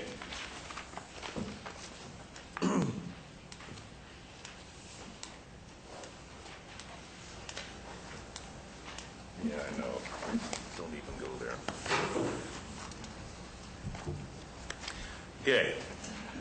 Move on to item number 20, public hearing, possible board action regarding 2005-143 Saddleback Hills, Martin Rodriguez LLC, request for zoning amendment and tentative subdivision tract map to allow the development of 133 single-family residential lots on 62.1 plus or minus acres in the San Andreas Plan area. Community Development Agency. This is continued from October 16, 2007. Mr. Chairman, this is a request for a zone change and subdivision map based upon a mitigated negative declaration. This is a little unusual in that this is an area that has previously been approved for subdivision, and those maps expired. At the time of the original approval, there was also zoning done, which conforms to the original tentative map. In this case, the developers looking at the ground determined that the configuration of the land as was zoned was not the most conducive to an environmentally sound subdivision, and have proposed a different alignment, which brings us to the need for doing the zoning amendment. The current zoning on this is already designated for residential. What we're doing is we're moving the location of those exact districts to conform once again to this proposed tentative map. So if you were just as an example, if you were into the entire process of this, make a substantial change to the alignment of some of these portions of the ground that are proposed, we would also want to then realign, in all probability, realign some of that zoning. So again, the map and the lots are consistent based upon the zoning. Forgive me, I've got to turn my back to somebody, I don't know who. The proposal includes a mitigated negative declaration with 23 mitigation measures. Again, what you are looking at is there will technically be three motions: one to approve the mitigated negative declaration, a second to approve the zone change, a third to approve the tentative subdivision tract map if your board so determines. The reality is what you are considering is the subdivision land shown approximately as shown on these charts. Those were the maps that were presented to the Planning Commission in response to the items that were brought forth. Your board has been provided with a new tentative map which reflects all of the conditions and recommendations as set forth by the Planning Commission, so there are minor differences. One example is in this area between what were lots 29 and 30 originally, we have created an future access on the old airport property so that there is an opportunity to, in the future, create a through access point. There are a number of other minor changes, including the addressing of the maintenance of the roads. All of these roads are proposed to be maintained under a PRD, which is what the board has authorized Public Works to do to create a funding mechanism so that we are assured that These roads, once created, will be maintained consistent with county standards. There are numerous mitigation measures that deal with the interface between the adjoining property owners, both to the north and south. As an example, we have landscaping and so on that is shown in that middle panel that is intended to address that interface. We've also worked out language relative to assuring that there is sufficient water pressure provided to the adjoining properties, I believe substantially to the south, where they are correcting a problem that is technically not theirs, but they are also trying to assure that there is a safe and sufficient flow of water to the adjoining subdivision. As part of the development, we have attempted to, if you would use the word, net down the appearance of the roads on both ends so that there is a clear message that this is a smaller access road, not a through road to be used, although technically, clearly it is a connection from Calvarius or from Highway 49. That is not the purpose of this development. It is a reality because of the geography that's there, and for safety and other purposes needs to be in place. The developer has agreed to reduce the road appearances so that, in fact, as is needed, we can hopefully discourage the use of this for through traffic purposes. The development proposes a density, a lot minimum parcel size that is less than the current minimum standards, but is consistent with the overall density, which is the requirement for this proposal, and in fact are well within the density requirements for this area. The minimum parcel sizes appear all to work. They've been looked at very carefully to make sure that every parcel does in fact work. The developer, I'm sure, will provide additional input, and at this point, the other requirement that has been dealing with this problem, the last issue that has been a problem for this development was the provision of sewer. We believe we have that worked out. There is a condition that does require the provision of sewer to the facility, and there is an agreement that there will be a restriction from development until that sewer is physically available to the site.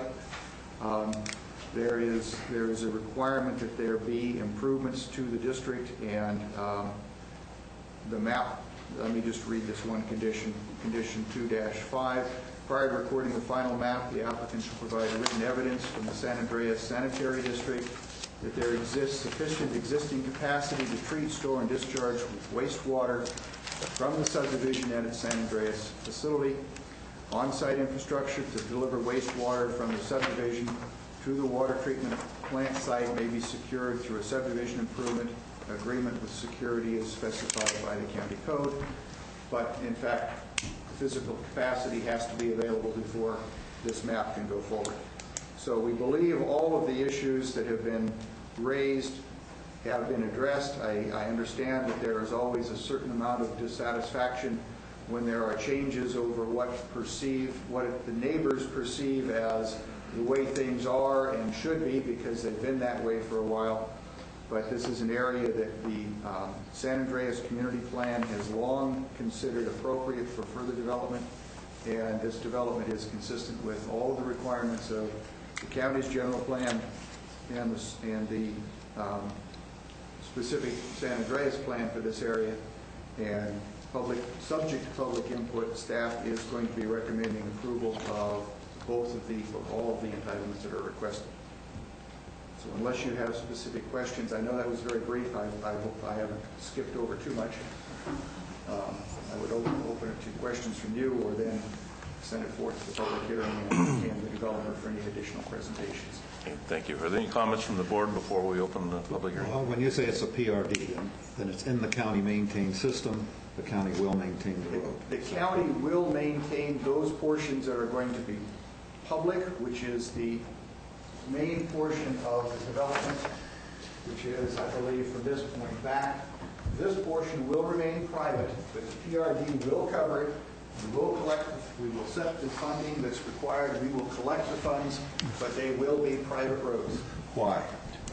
Because that is the request of both the developers, the neighbors, and at this point, there does not appear to be a need to have a full public road at that location.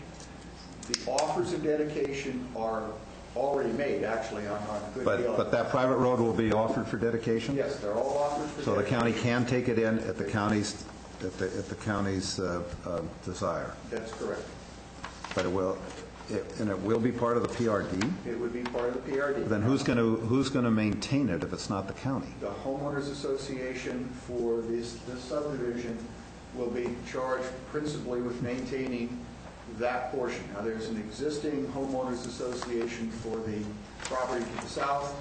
They would continue to pay what they have already set up as their maintenance for just the existing amount. So there's no increase in their obligations because of this requirement. Well, why not just build the road to county standards and let the county maintain it? That's where it's going to end up at some point. Through the offer of dedication, it's being paid for by the PRD. What's the point of having it private? Well, there's a desire. I'm sorry, Stephanie Moreno, Director of Community Development. If I could address this. The road will be built to county standard. It's going to be a PRD, as the board has indicated previously, to pay for maintenance of this road. The board can accept it into the county maintained system, or they can just reject it as they traditionally do, but it will be county maintained under the PRD and available for use. There is one section of the road that is not available for them to dedicate to the county, and that is a portion in between Saddleback and Buckskin. That will be brought up to standard, but it cannot be dedicated because it is not within their control to do that. So that is why we came up with this particular design with Public Works and the applicants, so that the roads are going to be to county standard. They will be maintained by PRD, but it's not a county collector road any longer, if that answers that question. So to piggyback, though, on then what Tom said, on Buckskin, excluding that one section, that'll be brought up to county standard, accepted into the county system, paid for by the Saddleback Hills residents. Once it's accepted into the county system, the other homeowners who are now paying to maintain it will stop paying, except for that one little stretch. We're going to ask the applicant's attorney to address that, because they're the ones that came in with the recommendation, which appears to meet everybody's needs, and that would be that it would be a PRD, but there'd be no increased cost to the existing homeowners. They're already paying to maintain. Their costs will not go up as a result of the PRD. But if it becomes part of the county system, then they shouldn't have to pay for that portion, which is the county system, because they're not PRD. I'm going to ask Mr. Abbott to answer that question for you. I don't know if you want to do it now or later on in his presentation, but my understanding is he worked this out with Public Works. And then, Bob, if you could just clarify for me, I know you said it, but where is the through road going to be? Is that going to be the upper one that goes into, I'm sorry, Tom, the through road goes up into Calaveritas? Here. This is just a drive. This is the through road here. The chair is This is presented on a small map. Well, I just want to make sure everybody hears if they... There will be the ability to go from Highway 49 along Buckskin through the subdivision to hit Calaveritas Road. So basically, this road at this point is Buckskin. It extends to Highway 49. Right. And you'll be able to serpentine through the development ultimately to get to Calaveritas, which goes on into the mountain range. Right. We're also providing for a future connection here, which That's excellent. So lots 30 and 29 will disappear? They've been amended. If you look at your tentative map that was provided, there was an actual easement shown on that. That's Burcourt. I don't have that on. They're going to actually, you should have been given the corrected maps. Yeah, you should have the large map also. Lots 29 and 30 have been reduced in size, and they're going to be donated to Habitat for Humanity for affordable housing up there along that easement. It will connect to the old airport. Bob, why are we not requiring all of it to come into the county-maintained system? Why are we leaving the a road private that's brought up to the county standards? We are trying not to create a public thoroughfare to connect those two roads. We are trying to create an actual and technical separation between the county's public road system and what is in part public and private. And it's an attempt to address the concerns of the neighborhood that there become a bypass, if you would. And it is probably the only way at this point the county could do that and still meet any of the needs of the subdivision in order to have an adequate access. So it's trying to balance. But are you saying that the part that's remaining in the private sector, but being maintained by the PRD revenues, will be offered for dedication to the county? Is that yes or no? For that portion of most of Buxton has already been offered for dedication. I want to know. The answer is yes. Up until the strip that is not within their right to offer for dedication, it will be all offered for dedication. The county can accept it if they so choose. Well, I'm interested in the part that's not. That's what I want to address. Because the county will have no future ability to put the connector through if the county so desires? It would become possibly an eminent domain issue. But that part of the road will be brought up to county standards? They have the right to pave it, is our understanding, and they want to pave it. The applicant has a easement over the property.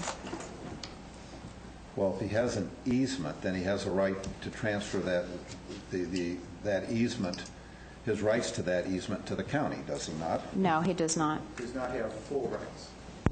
There are other rights too. So I think there is a full right to put the road there. I do not believe that, and they or their council or our council, whoever can correct that, they don't have the right to require it be dedicated to the public, or they cannot do so themselves right now. Well, if you're going to put the road in and you're going to build it to county standards, and it's going to connect to what, Calaveritas? I got the right road here. Then what's the difference? I mean, you have a connector road, do you not? Well, there is one of perception, because we are providing for some reduced appearances in the road. We're not trying to make it a full width, clearly open public road. We're trying to reduce the appearances on both ends to a smaller residential street, although we do have the capacity in the future, if needed, to increase that. The goal is to minimize the use of that as a through road. I guess I'll end my comments by this. It seems to me that we should request of the developer that whatever rights he does have across that property be, for lack of a better term, I guess, transferred to the county, so that if it ever did come down to a future condemnation, that where the values will be significantly affected by whatever those rights are. I believe that's already the requirement. Okay. For whatever rights this developer has. Yes. He can only get what he possesses. Neither the Community Development Agency nor Public Works Department believes this is an adequate or appropriate collector for the county from Calaveritas over to the highway. We're recommending that it be left this way so that people do not use it as collector. The county explore other ways to provide a bypass or collector road from Calaveritas Mountain Ranch over to Highway 49. We have identified options that will be studied when we do the benefit basin study. Well, if we have the road, I think we should get whatever rights the developer has, because 20 years from now, it may be very different, and it may make a lot of sense. And you may not think it makes a lot of sense today, but none of us can foresee the future, and depending on future development patterns, depending on future bypasses, depending on future, a lot of things, I mean, if you don't reserve the right, you can't come back and do it when you have a house built in the middle of it. And so I think, when we have things that do connect, and maybe it'll make sense for another subdivision, but not as a connector road from Calaveritas to Highway 49, but it may well make some sense for a future subdivision. So I think to the extent we can keep circulation working and tie roads together, we should do that. At least have the ability in the future to do that. Traffic survey support. All of the county, all the places to meet the county's requirements. Okay, but we are going to reserve whatever rights the developer has across the private property. The rights of ways have to be provided, yes. Okay, thank you.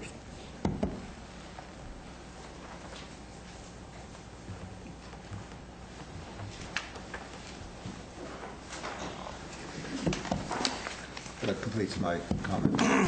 Okay. Any other comments before the public hearing is open?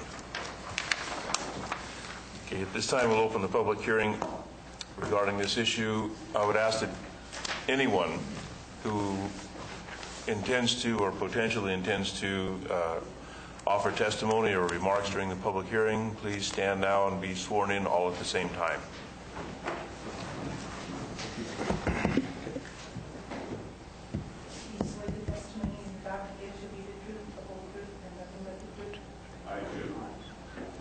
Thank you. So ready for the developer to present it. Mr. Pitto?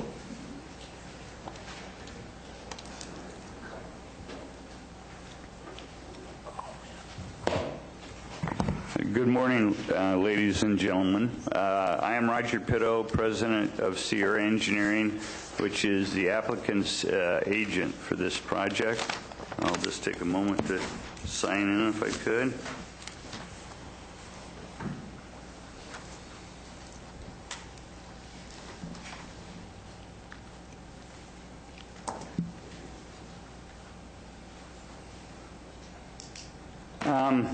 I've prepared, in the interest of time, a background history that I read at the Planning Commission with a couple of revisions, so I can read faster than I can wander. So in the interest of time, unlike what I normally do, I'm going to read the statement because a lot of this is in the record, a lot of it is in the staff report. Perhaps before, so I don't forget later, the applicant agrees with the staff report, all of its findings, the conditions of approval, and the mitigation measures. So what is before you today, we concur with. But I think it's important that I give you a brief history, where we started and where we are today. So if I could, I'll read this and try to stay under 15 minutes. My voice will dry up too much anyway. A brief historical background. Back in June 1988, the San Andreas Community Plan was adopted and designated the land use for all the subject land as being Saddleback Hills, Saddleback Estates, Unit 2 we're proposing as SFR, 6 units per acre with a 35% coverage maximum. Additionally, in the community plan, there was also a requirement that a connector road between Calaveritas Road and Highway 49 over Buckskin Way be completed as part of what was then called the Edgewood States subdivision, now long since expired. The exact location of where it was, nobody can find in the archives, but there is a proposed route drawn on the community plan map, which does not go through this subdivision. In any event, in November of 1991, a vesting tentative map for Saddleback Hills subdivision was submitted to Calaveras County by Western Financial Consultants, a former partner of Oak Shadows Development Company, which was the original developer of Oak Shadows Mobile Home Park. The project consisted of 48.74 acres with 152 R1 PD lots, lots A through D being common area lots with additional street lots, because at that time it was proposed that it would be a private HOA maintained lien right subdivision. Okay. The residential lot density for the project as first submitted was 3.12 lots per acre, almost one-half of the permitted lot density even then back in '91. As part of that application, it was proposed to provide a through street over the road system over Buckskin Way to Highway 49 by the applicant in compliance with the above connector road requirement. Even though our property isn't where this line drawn in the community plan is, we offered that. As part of the initial submittal, the standard required biological and other environmental studies, including traffic studies, were performed and submitted as part of that project submittal. The original design was objected to primarily by the neighbors living in Saddleback Estates Unit 1, who took their access off of Buckskin Way. In order to accommodate the people in Saddleback Estates, the project reduced the number of lots from 152 to 118 by creating 3 large lots off of Saddleback Court to be accessed by Buckskin Way. This redesigned the project in a manner so that people living in Saddleback Estates had no view of the small lots on top of the hill. Additionally, the through road concept of Buckskin Way was voluntarily abandoned by the developer with some objection by the county. The area is now allotted as 127, 128, 129, and 130, was then shown as a remainder due to the fact that in 1993, the San Andreas Sanitary District had not yet annexed that portion of the development into their district.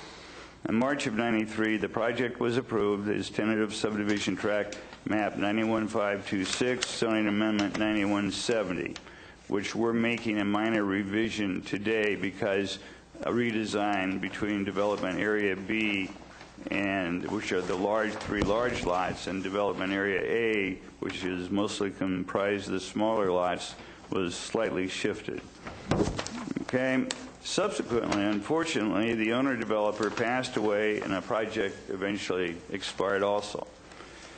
In August of 2005, a new vesting tentative map for Saddleback Hills and Saddleback Estates Unit 2, being our 3 large lots in development area B, was submitted to the County of Calaveras on behalf of Martin Rodriguez, LLC.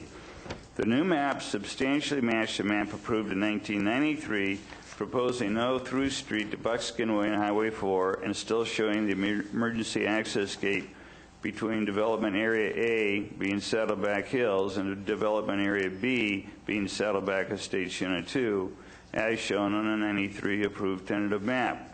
The only change was that the original remainder area off of Edgewood Estates at the northeasterly corner of the project was lotted with additional lots because between 93 and 2005, the sanitary district annexed that portion of the project so it now could be served by sewer. The design of the 3 large lots overlooking Saddleback Estates Unit 1 had been left substantially unchanged except for a minor boundary shift between development area A and B, as I've said a couple of times now. During the processing of a new project resubmittal, these reports were submitted. A June 22, 2005, Phase 1 site assessment study meeting current requirements was prepared by Kleinfelder Associates. August 10, 2005, a geotechnical services report for Saddleback Hills was also submitted by Kleinfelder. March 2, 2006, new soils assessment reports were performed by Kleinfelder and Associates. June 27, 2006, new biological and wetland studies meeting current standards were performed by more biological consultants. July 7, 2006, new hydrology studies were submitted for the project meeting current requirements. September 20, 2005 or 6, new archaeological studies and cultural resource management studies were performed by ASI Archaeology. And I'm sorry to go on, but all these studies need to be referenced in the record. On December 2, 2006, a tree inventory and oak tree replacement and conservation plan was submitted in accordance with SB 1334 as prepared by Landwatch Incorporated. On December 26, 2006, a new traffic study was completed to a much more extensive degree than the 1990 studies. It was submitted in its final form in December 2006. And, excuse me, dry. February 2007, an initial study negative declaration draft for the Saddleback subdivision project was submitted in February 2007, prepared by Planning Partners. Take a break for a second. I'm on allergy medication, and it seems to dry out. As a result of these reports, many meetings with Calaveras County staff and other consultants, the tentative map was revised and resubmitted August 18, 2006. Some of the major changes from the August 31 map of the prior year included the following. The cul-de-sac lots that were added in the old remainder area, being Old Court B and C, were deleted, and large lots 127, 128, 129 were created. This was primarily done to preserve oak trees because it's heavily wooded in those areas. Okay, they are designed not to be graded, but rather to remain in a natural state, so as to substantially reduce the number of blue oak trees to be removed and to protect delineated wetlands running through said lots. Additionally, new lots 76 and 77 were deleted, and common area lot E was created to protect what is considered a significant wetland by the project biologists. Additionally, the original plan to turn the original large lot uphill from Court G from a common area lot for a future clubhouse, as was originally proposed. We have converted that to an open space lot, being common area lot B, containing 9 acres, to preserve the largest concentration of blue oak woodlands on the project, and also to preserve the historical mine as identified in a claim filter PSA report dated June 22, 2005. Perhaps as important as the other modifications, the application agreed, as directed by the County of Calaveras, to provide a through road from Calaveras Road across Saddleback Drive and across the small portion of Saddleback Drive off-site and Buckskin Way to Highway 49, with a full two-way left turn lane to be dedicated to the county with maintenance by a PRD. And Bill Abbott can go in that in a little bit more detail, as was stated earlier, if you wish. Okay.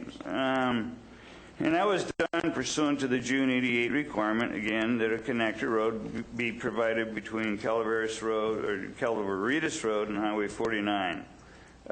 This improvement will be performed at the developer's sole cost with no fair share reimbursement.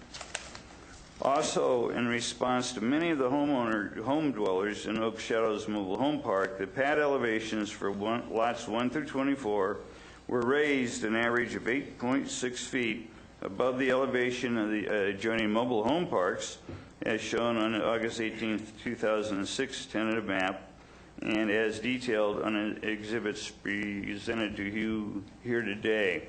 And this one, if I could approach these exhibits.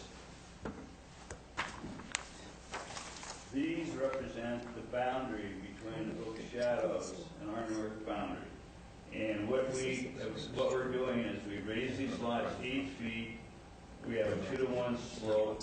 We're improving a common drainage ditch where we can. And what we propose to do in the fill bank, that's what it would look like. That's what it looks like today.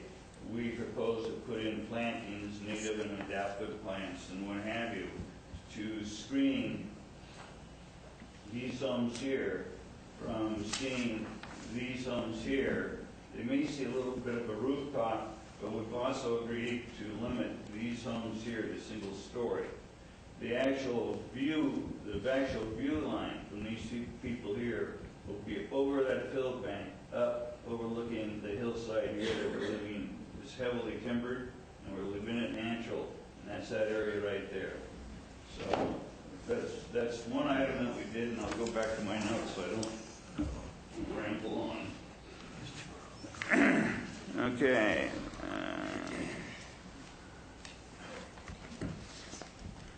I kind of explain that. Okay, I'm just dropping down here. And that's going to have a slope protection easement on it. And again, that will be maintained by the homeowners association. In the exhibit presented to you today, being entitled Slope and View Corridor Exhibit 1B, Saddleback Estates Unit 2, shows that the view from Saddleback Drive and Buckskin Way up the hill will not see any of the lots numbered 37 through 57. That's the furthest exhibit. Because like the 1993 tentative map, the upper lots, and again, I'll quickly approach if we could. These lots here are detented down in the ground in the hillside, 8 feet. Along the boundary, we are going to build an opaque fence, and in front of it, put some plantings in again. Because you might, from down below here, from Saddleback Estates, you might see the very top of the rooftop back in a distance beyond these trees, but by putting the fence up in landscaping, it'll totally block that. So with that design, they will still be looking at the same natural hillside. And we went to some effort to isolate ourselves so that people who now have their views will not change except for in oak shadows. Initially, it's going to be irrigated plants, and eventually they'll go natural. Okay. Included in the project is a sewer lift station, Lot A, which will be constructed with generator backup so it does not overspill and flow in Willow Creek. My company builds lots of these in this county. Also in the southwest corner of Saddleback Unit 2, we're going to provide a water pressure booster station on Lot J in development area B. And the issue there is the Saddleback Estates people, if you go up the top of their hill, are almost at the same level as a water tank in San Andreas. So they get, if that tank is full, they get some water pressure. But they don't get second-story water pressure to 20 psi. If that tank drops, they have advised me, they don't get any water pressure. That pump should have been put in a long time ago in my mind, but we've agreed that we're going to install that pump both to supply the lots on top of our hill and to backflow pressure and boost their pressure for them. And my engineers say we can build it, so we're going to. At the August 2nd PC meeting, I requested that Lot A, that contains a sewer lift station, be greatly increased to be 1.92 acres because that's kind of a sensitive habitat area down there. And it'll give me, though a lift station does not take a lot of room, it'll give me an opportunity to avoid the stream and some habitat area. And that map now has been so conditioned to do that. I'm almost done. With all the environmental and aesthetic revisions redesigned into the project between the initial submittal and the current project before you today, development area A has a density of 2.66 lots rather than 6 lots per acre. The 3 lots in Unit 2 have a density of 0.39 units per acre instead of 6 units per acre as permitted in general plan. Therefore, the overall density for both developments calculates out to be 2.14 units per acre instead of the 6.0 units per acre is allowed in the community plan since its inception. A couple of things since we had our Planning Commission meeting. At that hearing on August 2nd, again, as Bob talked about earlier, to discourage people from using this as a major connector from Calaveras Mountain Ranch over to Highway 4 because it's going through a neighborhood. Public Works wanted us to neck down the first part of the road coming off of Calaveras to the first set of cul-de-sacs you see there. And what we're doing is we're taking out the 2 on-site 8-foot parking lanes. We're leaving the 2 12-foot lanes as they are, and we're putting 2 4-foot bike lanes. We'll still have a curb, gutter, and sidewalk. We're just going to narrow that road down. Additionally, we agreed to put a calming device out in the intersection on an island and what have you to help slow the passing traffic down. And this was all recommended by Public Works, and we concur with the requests. Secondarily, the road beyond the furthest court to the south is also being necked back down to the same standard, 2 12-foot lanes, 2 4-foot bike lanes, curb, gutter, and sidewalk. And that template will continue off-site across Buckskin Way all the way out to Highway 49. And those 2 off-site roads are what we're proposing to be maintained by a PRD or some other type of instrument if you choose something different, but that my counsel will address that. Let's see. I'm just reading a couple of things here. I'm sorry. Oh, as stated before, 29 and 30, we're providing a 50-foot easement through there, which could carry the same template that is on site. It could either have the parking lanes both sides, probably would not. It would have the special section, which is 2 12s, 2 4s, curb, gutter, and sidewalk.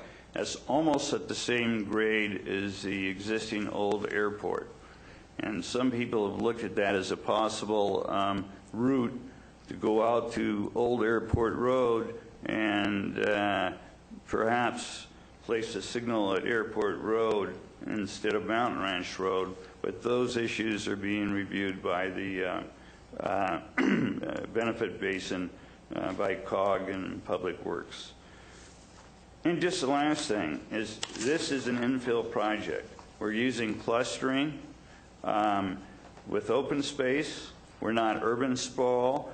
This, I believe, exactly meets what I've heard the Board of Supervisors look for as far as a density development with some open space, sensitivity to the neighbors, and we've redesigned this thing many times to try to accommodate everybody as far as we can go and still build something that works.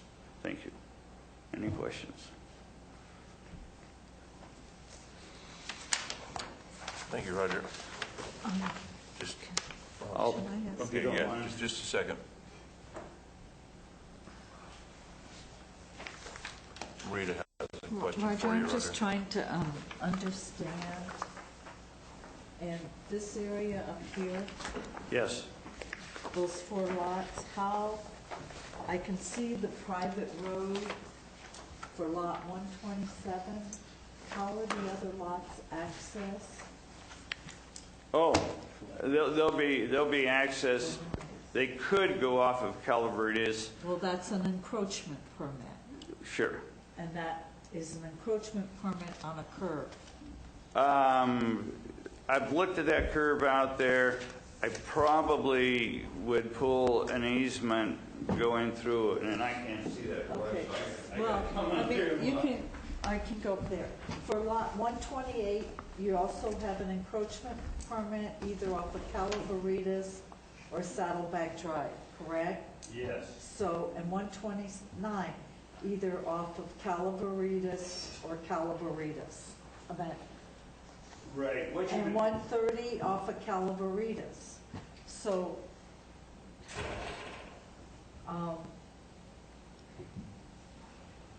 that, now we're going to have 2 encroachments or 1 encroachment along the property line to share between 129 and 130, like one driveway serves both parcels. Yes. And then 128, where would they take their encroachment? From Saddleback.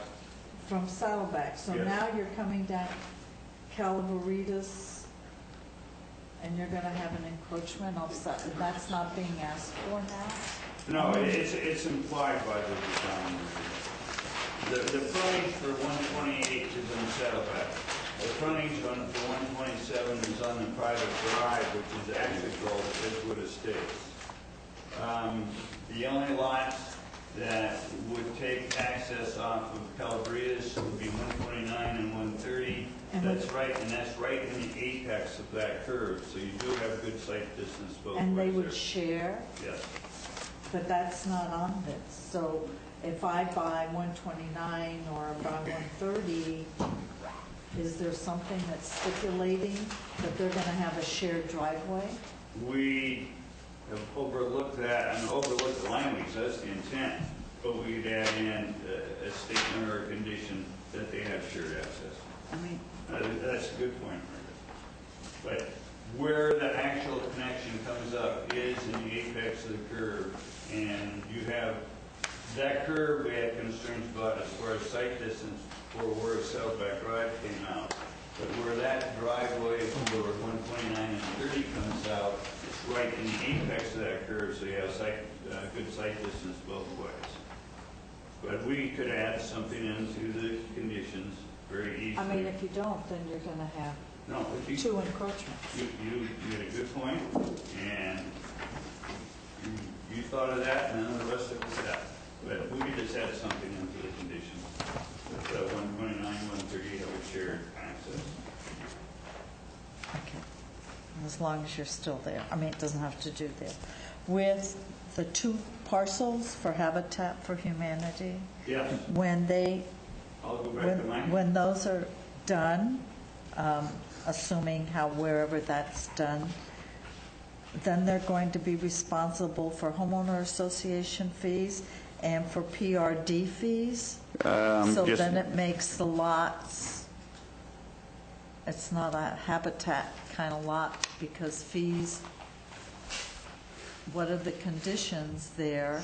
Because then you have the lot, and the whole purpose of Habitat lot is to make them affordable, and homeowner fees and PRD fees goes up. Those are extra costs for, I just didn't know if maybe there would be some mechanism where they would be responsible for a part, a whole. I'm just throwing that out, but now you've given me a Habitat lot, and now I have taxes and homeowner fees and PRD fees. It's now really not affordable. Well, I'm familiar with Habitat for Humanity. I sit in the advisory board, have for a long time.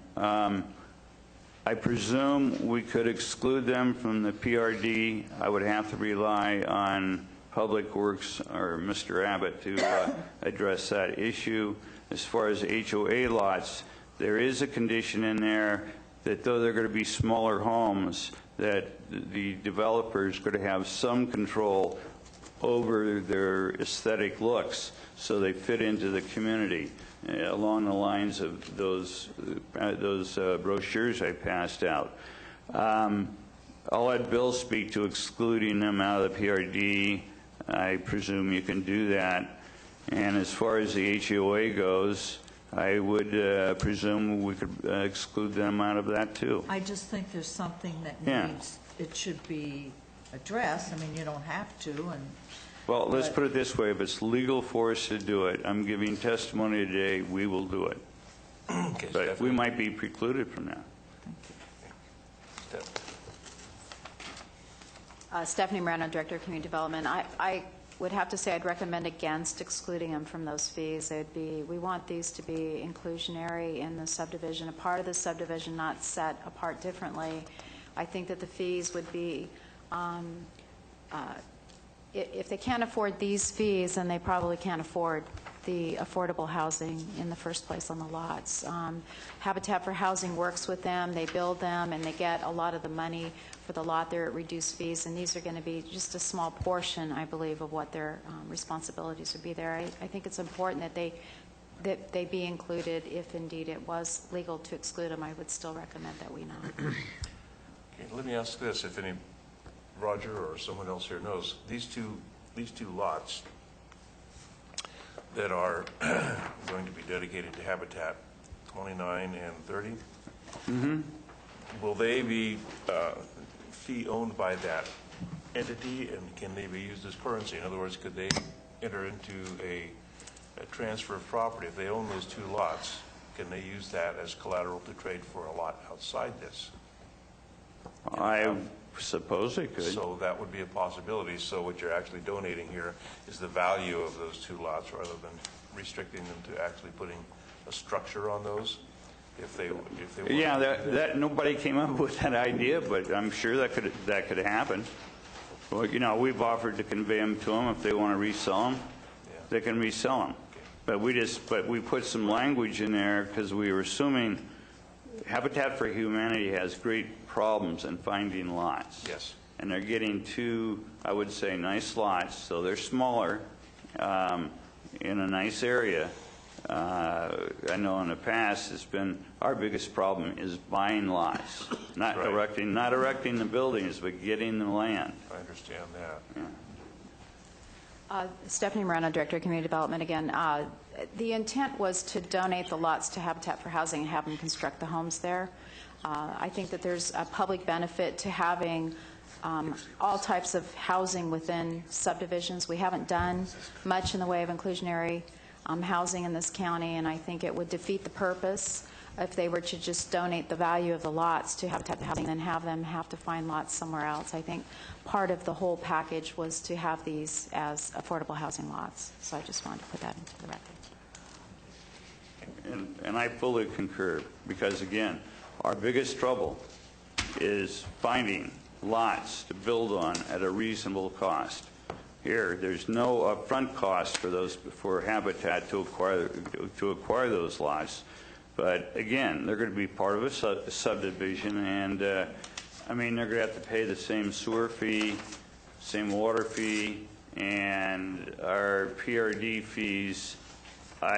With my years and years of experience putting together HOA budgets, I just don't think that annual fee is going to be that much. But if you're low income, a couple of extra 100 or 300, which is probably has an escalation clause. Yes.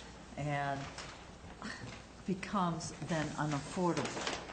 I mean, it's like, so what's another $100? Well,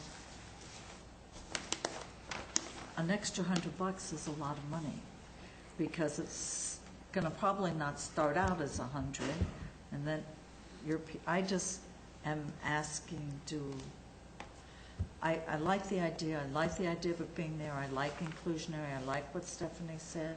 But now they're going to have fees on top of, and I just think that just needs to be considered. Yeah, from the Merida, from the HOA standpoint, ultimately DRE controls that. So I don't know if legally we can totally exclude them. That's going to be DRE's call. Well, we have inclusionary housing in other counties, cities and counties, so we're not inventing something new. Right. It'd be interesting to see what they do in other counties. So when we build one at Brucker Ranch or in Saddle Creek, then if they can afford $2,000 a month, then they're not going to be. Yeah, no, I understand the issue. In fact, with all of the fees and what have you, there's no such thing as affordable housing anymore. But here, we're trying to, if donating the lots and have them actually utilized, and if is good, and if there is a way, we can exclude them out of the HOA fees. And if there's a way we can legally exclude them out of the PRD fees, we will, if that's the board's desire. All I'm doing is cautioning you as DRE passes on that HOA. And I don't know what their policy is when you have inclusionary housing like this. So I can't control that. I'm not saying all or nothing. I mean, it could be something in between there. Sure, and I think the fact that they're smaller lots, there could be a rationale with DRE to reduce the HOA fees. I don't know what they do. Yeah, I don't either. I'm sorry, Stephanie again. We do have a possible solution would be to ask the developers, part of condition of the map, to prepay the fees for a certain period of time for those 2 lots. Gives them a time to get used to making the mortgage payments and making the fees, and then they would absorb them later on if that's a possibility, instead of excluding them from the homeowners. Okay. Mr. Abbott? The attorney has warrants to take over. Well, Mr. Chairman, members of the board, Bill Abbott, I have a suggestion. In order to implement the PRD, the developer is going to have to come in and file a petition with the county. And at that point in time, the Board of Supervisors will set the boundary of the PRD. And you can make that decision as to whether to include or exclude those lots. And I think at that point in time, we would have the benefit of some information we currently don't have today. One is we'll have an estimate on the HOA dues, which if it's for maintenance of open space, which is our proposal, those costs I think are going to be fairly low. Secondly, we'll have an estimate on the PRD costs, because in order to form the PRD, you have to have a budget, so you'll have that budget information. And third, and most importantly, I think we can have Habitat for Humanity here to tell you what the impact is of the PRD and HOA costs in terms of their ability to deliver an affordable product. So I think that we can certainly note the concern as to whether or not those 2 lots should be in or out. To approve the tentative map, my proposal is that you don't have to make that decision today, but clearly at the time of the formation of the PRD, which you control, you get the final say as to whether those are in or out. And all I'm saying is we'll have better information then, and then the board can make a more informed choice at that point in time. So that would be my proposal in terms of addressing that concern. If I'm here, I just have one brief comment in terms of talking about the PRD. In the history of this project, we've gone back and forth at the county's direction, whether these are private roads or into the county system or PRD. We're very flexible on that approach. And my only request is, and it wasn't clear to me from Mr. Selman's presentation, I think simplicity has some advantage. And in terms of simplicity, my recommendation would be that the PRD maintain all the roads in the subdivision, that you don't divide those responsibilities between the HOA and the PRD. And so you have just one entity that's responsible, and that PRD would maintain all the streets plus the off-site portion, which is Buckskin, and then you have one entity that collects the money and has a single responsibility. You can split it if you want, but I don't think at the end of the day that makes sense. So that's the only, I'm more than happy to answer any other questions you have regarding the PRD. And to respond to Supervisor Trion's question, certainly we would support a condition of approval that says the interest that we have in Buckskin, we offer to the county. No questions about that. We would also certainly accept a condition that talks about shared access or single point of access for lots 129 and 30. And other than that, I'd be happy to answer any questions. I know that the applicant here would like to also address the board as well. Go ahead. I have a quick question, and as I look at your map, 129 and 130, you have accessing off of Calaveritas Road. Is that correct? Correct. I think, one of the things I'm going to bring up this afternoon when we do our study session on the general plan is I think the county needs to do a lot better job of protecting or limiting, I guess is maybe a better word, access points onto state roads, county major collectors, and county minor collectors. I think just access point after access point should be on the residential roads. From my perspective, Calaveritas Road may be sort of a residential road, but it's going to grow into a minor collector at some point. When we have a development like this, I think it would be very good is if access to 129 and 130 came off of Saddleback or this other private road along one of the boundaries, and we limited the additional access point onto Calaveritas. Because if we don't do something about our minor and major collectors as county roads and state roads, particularly in our community centers, then we're just going to end up destroying the point of the roads, which is we can't maintain traffic speeds because we have too many access points. Tom, I agree with you. In this case, we've minimized to the maximum multiple access points. We have one other than Saddleback Drive. We can't cross a common line because it goes right, like, on the state, when it crosses the south boundary of 128, 129. It goes right through a substantial gully that has a wetland in it. So we... Well, you show the wetlands, that pink area, isn't it, Roger? Am I missing it? The lift station? Look, it goes right down. The wetland's not shown on this map, it's shown in our studies. Go up to that map, because that's the map I have, that middle map, and then show me why we can't come down a boundary to access 129 or 139, either... You could look at 400 if you were Okay, go to the middle map. I can't see the other one. Okay. Yeah, you have a major drainage gully coming down here, which has a stream thread in it, which is considered a wetland.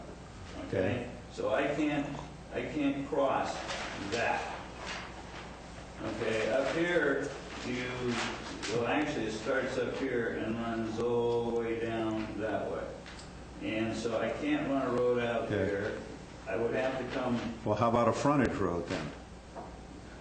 Come up here, come out here, come there. You don't have enough stacking distance coming in from Saddleback. Well, you only have 2 lots accessing it. You can bring it around and access it so that you do have enough stacking distance. Well, if I did, I'd bring it up here, run it around here, come out here, probably take out part of a buildable site.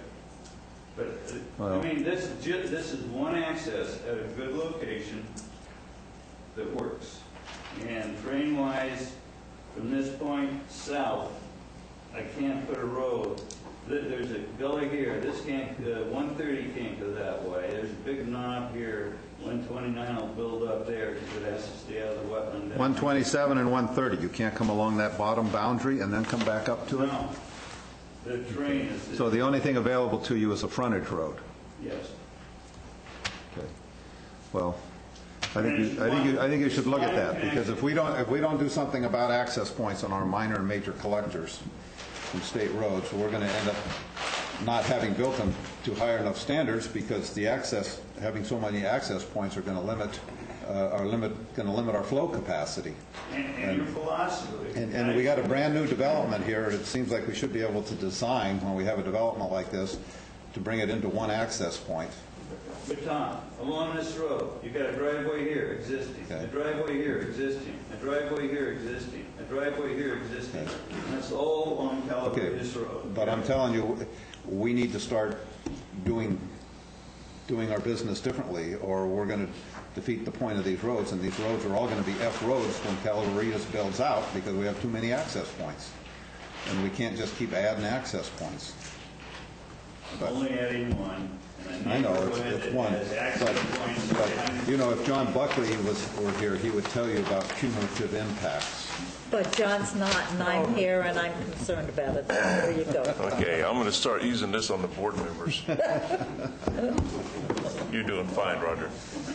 Well, just practically, I would have to come clear up here, come around here, go right to the middle of the building site here. I got lots of tree cover in here. You can see it. This avoids all. I have one batch of trees here. This is solid trees along here, and I'm trying to protect those. So, you know. I have a comment. Interest. Stephanie. Wetlands and trees versus one more access into Calaveras Road. I would suggest the competing interests are whether or not they get an additional lot, or if we're going to protect the access. The bottom line is, if we want to protect the access, they don't have to have as many lots there. And so it's not about saving trees and wetlands. It's really about how many buildable lots there are in this design.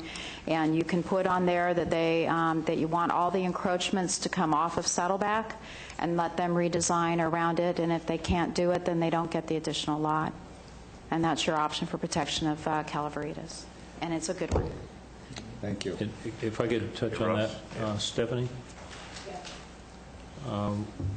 I have a philosophical, I feel very negative about flag lots, that lot 130 is obviously a flag lot. I mean, the solution to me is fairly simple. It's just you eliminate lot 129, and you call that whole lot there. I mean, or eliminate lot 130, so that you just have a larger lot 129. And that's one option. Okay. Actually, yes. that would not yet address the question of second encroachment unless you also limit access to that to Saddleback Drive, just so there's no misunderstanding. I mean, whether it's one lot or two, that's right. If you have a concern about addressing additional encroachment, that needs to be so separately stated.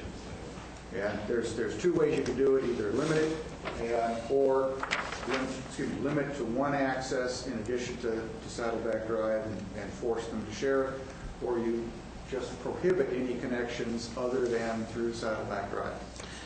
Then they can redesign it. And that's the easiest, and then they redesign. Yeah, and they just redesign. And again, that would not be a significant change. It would not be a significant modification of any of the requirements, and that could be done at the final map stage. You know, I agree with Supervisor Tryon's philosophy here, and I'm not sure if the other board members are familiar with this neighborhood, and I am. This is in a residential area. These are all contiguous residentials, and every 150 feet there's already a driveway there. So it's not like we're making more driveways out in the middle of the countryside. Not that that makes this the best possibility if it weren't on the table, but it's not like adding additional driveways out where there are none. This is all a residential area, and like the applicant stated, that every 150 feet there's a driveway here. Now, this is an additional driveway, and your point has a lot of merit, Tom, but I don't see the damage for one more driveway in a residential area right now that already has a driveway every 150 feet, for the most part on both sides of the road. So, excuse me. Anything, Russ? Well, we talked quite a lot about the habitat lots 29 and 30, and I'm looking at the specific configuration of that. If that spur court goes through there, I mean, certainly when lot 29 and those two lots were designed, they had about in that cul-de-sac they had about a 25-foot frontage, each of them. But when you put that court through there, I think that in many, from my perspective, both lot 29 and 30 would be unbuildable, because if you have the access coming off of. Wait a minute, Buzz, I can't hear you with that. I'll sit down. What is it? I don't know. Okay, please continue. Look at where I'm talking about. The spur court is a 50-foot right-of-way. Okay, what that creates is the necessity to have access for both lot 30 and 29 to come off of spur court. If you have a 20-foot setback on the building envelope, and a 20-foot setback in the back, it's an unbuildable lot. Both those are. Do you have any comments on that, Mr. Pitto? Yes, I do, sir. That is why I did not move the lot line of 129 and 130 back to the right-of-way. No, I left the I'm talking about on the other side, 29 and 30. I mean 29 and 30. Pardon me. I put the ownership of the lot, which actually in all subdivisions, underlying ownership goes out to the center of the road. It's just not shown that way.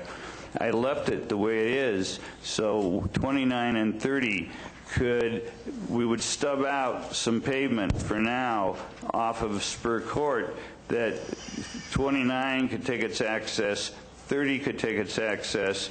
We do have 15-foot front setbacks in this subdivision, 20 feet for the garage. Habitat doesn't usually build garages. Maybe a carport they would do. They are small lots, but there is enough room in there to get a Habitat for Humanity lot in there, as long as they don't have to come directly off the court. That's why I drew it the way I did. Otherwise, you might as well eliminate both lots. But you can build, if they can take, if I can just approach a map again. What we're looking at, and this is an older map, doesn't show the easement here. If you move the line down to here, you have a choke point to get on to 30, it's about 9 feet wide, and it just can't make it. But if it's an easement, it has to set back from that easement, but if you could come in here and make an entry that way. That's what I'm saying. If you have you go back to that easement line, it's a 50-foot easement. So you start measuring at the dotted line that shows the easement. Go back 15 feet for your front property line. Yeah. Then measuring to the deepest point of that triangle, you've got about 12 feet. Wait a minute. Yeah, it's only 30 feet, about 27 feet maximum to the deepest part of the triangle. You know, we're talking a lot about the value of these lots, and I would submit to you that you're not going to get anything on there but a single wide, 8-foot wide mobile home. So. Well, we wouldn't put it would be... And we're not doing that. I just want to clarify. We had talked about, Stephanie Moreno, we had talked about, the county had talked about just putting a road width there instead of that court that Roger has drawn in there, and they had some resistance to changing it. I don't know why. It appears that if it was just a road width through there, then everybody take their access and the lots would be okay and they could move the lines. But with the court the way it is and the easement, there is some concern. We would require them to make sure that the lots are buildable. So they would not have the option of creating lots to donate that couldn't be built upon. But it could be that we need to take a look at the design again. Well, you have to have a turnaround here to meet the light and fire safety issues. This road is a road to nowhere for now. We don't propose building this future street or extension unless the route by the Basin Fee study adopts this as a connector road to go down the airport and out Old Airport Way. So if we were not going to build this easement now, it would become a construction cost as part of the basin. In the meantime, so you leave the line where it is. I personally doubt that that's ever going to be the connection point. And so you have to have the court to turn around.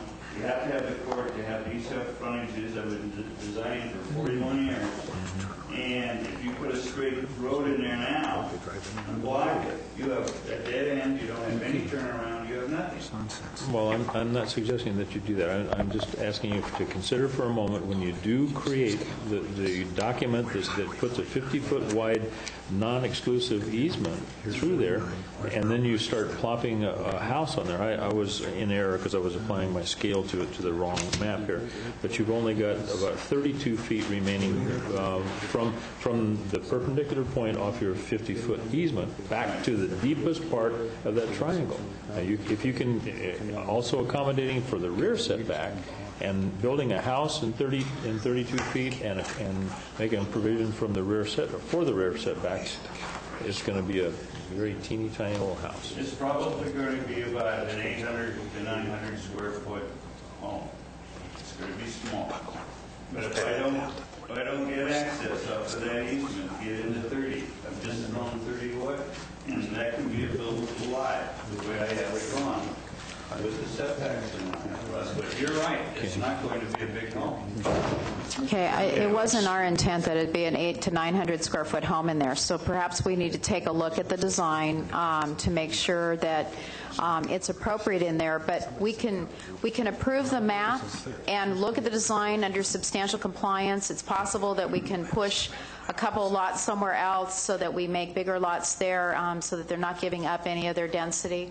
But nevertheless, we will make sure that it's workable at the before the final map's recorded on that particular issue.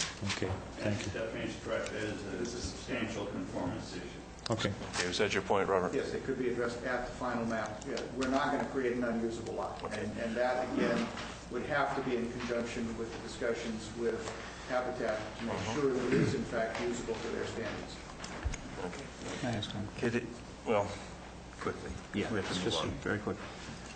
Roger, I don't know whether you can answer this, but I'm interested in the anticipated price range of the places here. Good morning. I will allow Bill to address that.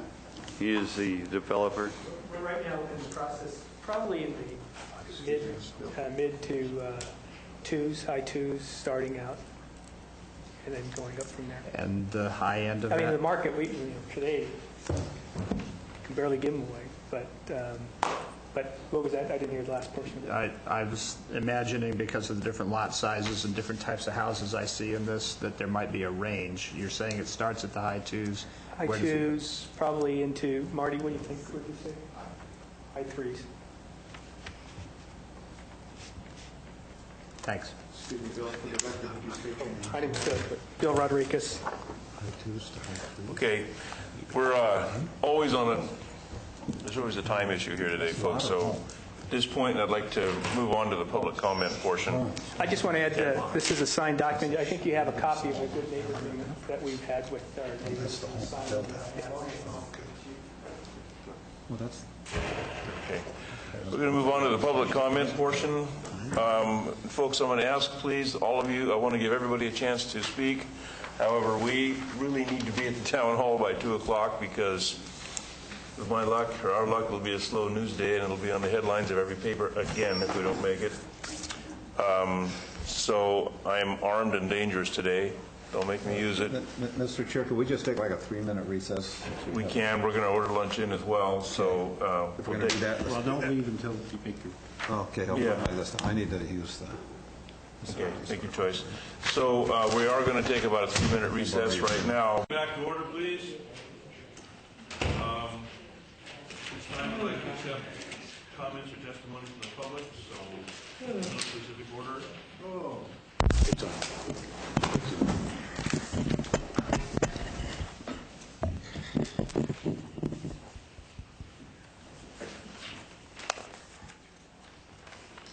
Good afternoon.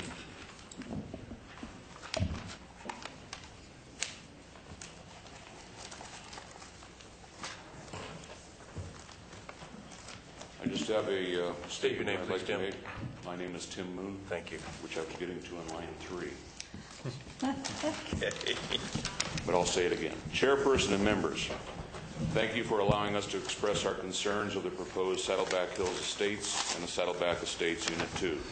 My name is Tim Moon, and I live at 1391 Saddleback Drive. The key word for today is overburdening. First and most important is the right of easement over the Newland property. We request first that no vote be taken on this matter until this issue has been resolved between the Newlands and the developers. We all bought into our neighborhood for the country quality of life that it had to offer. And when we all bought, there was no mention of a city plan or the desire by the county for a through road in our area. We bought because we had the access of a private road, making our homes safer and keeping us removed from the state highway and ongoing traffic. When we purchased our home back in 1989, the developer, Bob Hawkins, assured us that the future development would be more of the same, and we have a map to show that. Then 13 years ago, we battled a similar project with regards to the through road and other issues with the Board of Supervisors, and we won. Now the planning department has snuck in the back door and is trying to undo all that we fought so hard for back then. We do not want a through road through our subdivision. Back in December 91, Violet Chu, then head of Public Works, tried to tell Ted Pedersen and other staff members that a connecting road from 49 to Calaveritas Road was not desired in this area. Now Public Works and the Planning Department are trying again. There are 2 other choices that could be made. One would be to connect onto Knief Road, which has a small apartment complex on it and 2 businesses and is zoned commercial. There is a 50-foot commercial utility easement in place on this road. This would allow a 24-foot roadway, 3-foot shoulders with 5-foot sidewalks taking less than 40 feet of the easement. No parking could be put in place if necessary along 300 to 500 feet of the road. Connecting at this point would not disturb a 20-year-old country residential community, a violation of the San Andreas Community Plan. The second choice would be to connect through the old airport, which is also commercial and has the room available. Both of these suggestions would require the removal of 1 or 2 lots for the road to be put into place. This would give the important second exit for the homeowners of Saddleback Hills. Based on the county traffic survey of the average homeowners making 10 trips a day from their residence, we would have over 1,300 traveling past our homes on Saddleback Drive. You have now created a shortcut through the new subdivision for all the county offices, CDF, Mark Twain, CHP, DMV, and all the residents on Calaveras Road and all those who reside in Mountain Ranch and want to go to Angels Camp. That could mean upward to 2,300 plus cars a day going through our quiet country residential neighborhood, which currently enjoys 12 residences.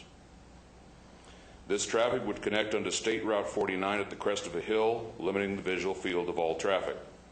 Caltrans would have to drop the speed limit back to at least O'Connell Lane, presenting more logistic problems. Obviously, the county is not looking at the big picture of the problem of 1,300 to 2,300 cars stopping at the three-way stop proposed at the corner of Buckskin Way and Saddleback Drive. Then moving those same cars onto a state highway at the end of a passing lane on the crest of a hill in a 55 zone by a traffic signal.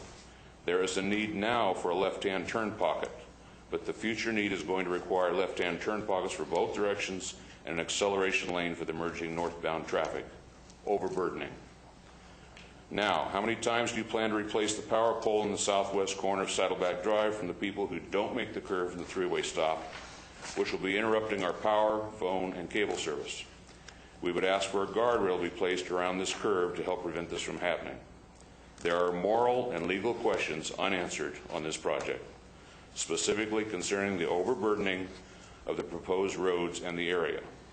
I am not legally savvy in regards to all the ins and outs of parceling land, but I do know what is right and wrong, and what is being done here is very, very wrong. Again, I am not sure what is legal or not regarding parceling, but I'm not sure that the purported 5-acre parceling, along with its smaller traffic concerns, is fair to those considering the bigger picture of the total 62 acres and its impact as to overburdening the area. Perhaps the board or Mr. Rodriguez can explain that to the audience. I reiterate to the board, overburdening these roads is an issue you all have to address. Making Saddleback Drive a private road from Calaveras to Buckskin will solve nothing. It will still be a connector road. It would not provide a way for traffic enforcement to be done without using vehicle code off-road sections. Plus, you now have the responsibility of the maintenance of the road onto the homeowners, who now have to pay for the entire county to use their road, and you're expecting 130 plus homeowners to agree and be organized. If the developers propose this to be a private road, we would insist that this be a gated community. Since we have no real employment in our county for over 240 new people, they will be commuting to Stockton or wherever they can find employment. Our schools are not large enough to handle potentially 480 more students. Taxing the new homeowners will just give money for a very slow and delayed improvement on our schools. All this new traffic also brings us to the large concern of noise pollution, air pollution, and the safety concerns of both property and homeowners and their families and pets. Even the Planning Department Board expressed deep concern over the issue of placing this connector road through a residential community. However, they stated that it was not their place to vote down the road. That issue, they stated, falls upon the board before us today, overburdening. We request that with regards to the pump station, that it be made of cement block construction, be surrounded by a 6-foot-high cement block wall for a noise buffer, and then subsequently have landscaping around it to hide the building from the residents within the immediate area. As a reminder to the developer, the pump station is to supply water to the top of Saddleback Drive in both directions. We ask that this be in place before any other construction begins, so the homeowners at the top of the existing Saddleback Drive South have adequate water pressure and that their quality is not interrupted any more than necessary. We would like to stress the need for at least 20-foot front setbacks on each lot within the subdivision instead of the proposed 15. The average car is approximately 12 feet for a small Jeep Wrangler to 15 feet. These new homeowners will probably be 2-car families, a small car and a pickup or SUV. Most pickups will average 15 to 20 feet long. Now these cars hang out on the sidewalks, forcing people to move out into a through roadway to move around their car. If the new homeowners manage to keep their vehicles within the property, what happens to the RV that they own? Many will have a boat, motorhome, or just a camp trailer taking up space alongside of the driveway. This will look like the Toyanza subdivision. We do not want another Toyanza subdivision. with overly crowded front yards where they established 15-foot setbacks on approximately half of the lots with no sidewalks and narrow streets, overburdening. We would also request that at the top of the proposed subdivision at Morgan Court, the homes on the Saddleback Estates side be all single-story homes, as not to give them a bird's-eye view onto our homes below. We would also like to see 3 lots eliminated along that same stretch to cut the clutter down. In our request back in '93, we requested the development boundary between Saddleback Hills and Saddleback Estates have a fence and earth mounding to be landscaped to hide the fencing and visually break the 2 subdivisions apart. We still want that, not just a fence with trees along it. We do not want our county to become bulldozed, underplanned, overpopulated, and overburdened like Tuolumne County. We want our original proposal from '93 put back in place with Saddleback Drive going to the top of the ridge with a lock gate at the top for emergency access, and then the 3+ acre lots will be absorbed into Saddleback Estates. The Newland easement is a strong issue that needs the full attention of both the county and the developer, and it needs to be resolved adequately before anything can be done. Mr. John Anderson's solution to this problem is to state, "We'll just claim eminent domain," showing the true feelings of the county. Instead of working things out, the county is bullying its way in spite of its citizens. Thank you. Thank you, Tim.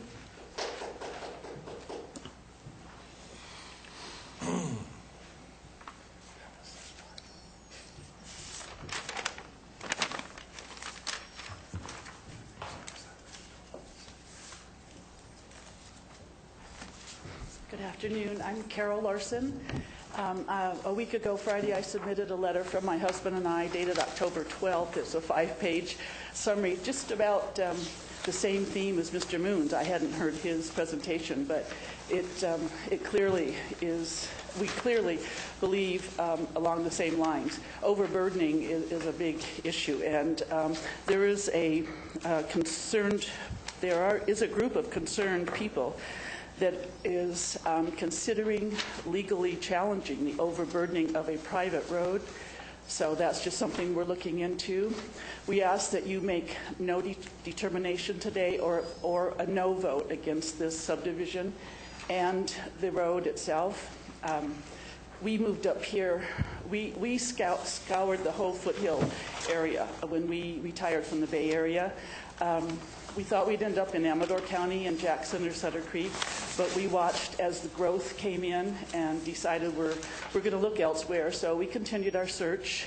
Took us a decade and a half, and we are so delighted. It's our dream. It's answers to our prayers to be up on Saddleback Drive. And the front of our house, as my letter stated to you, overlooks that beautiful hill. Every window from the front of our house and all of our front deck. This is just suburbia, and it's another toy on, as Mr. Moon said. It's just not, it doesn't fit in our rural country style of life. It's not what we moved up here for, and we just ask that you consider the rural country style of life that we all love, including you. We are your neighbors. We are your constituents. We probably shop together. We drive on the same roads. We may worship together. And we're just asking that you consider the rural lifestyle that we all love here. Thank you. Thank you, Ms. Larson.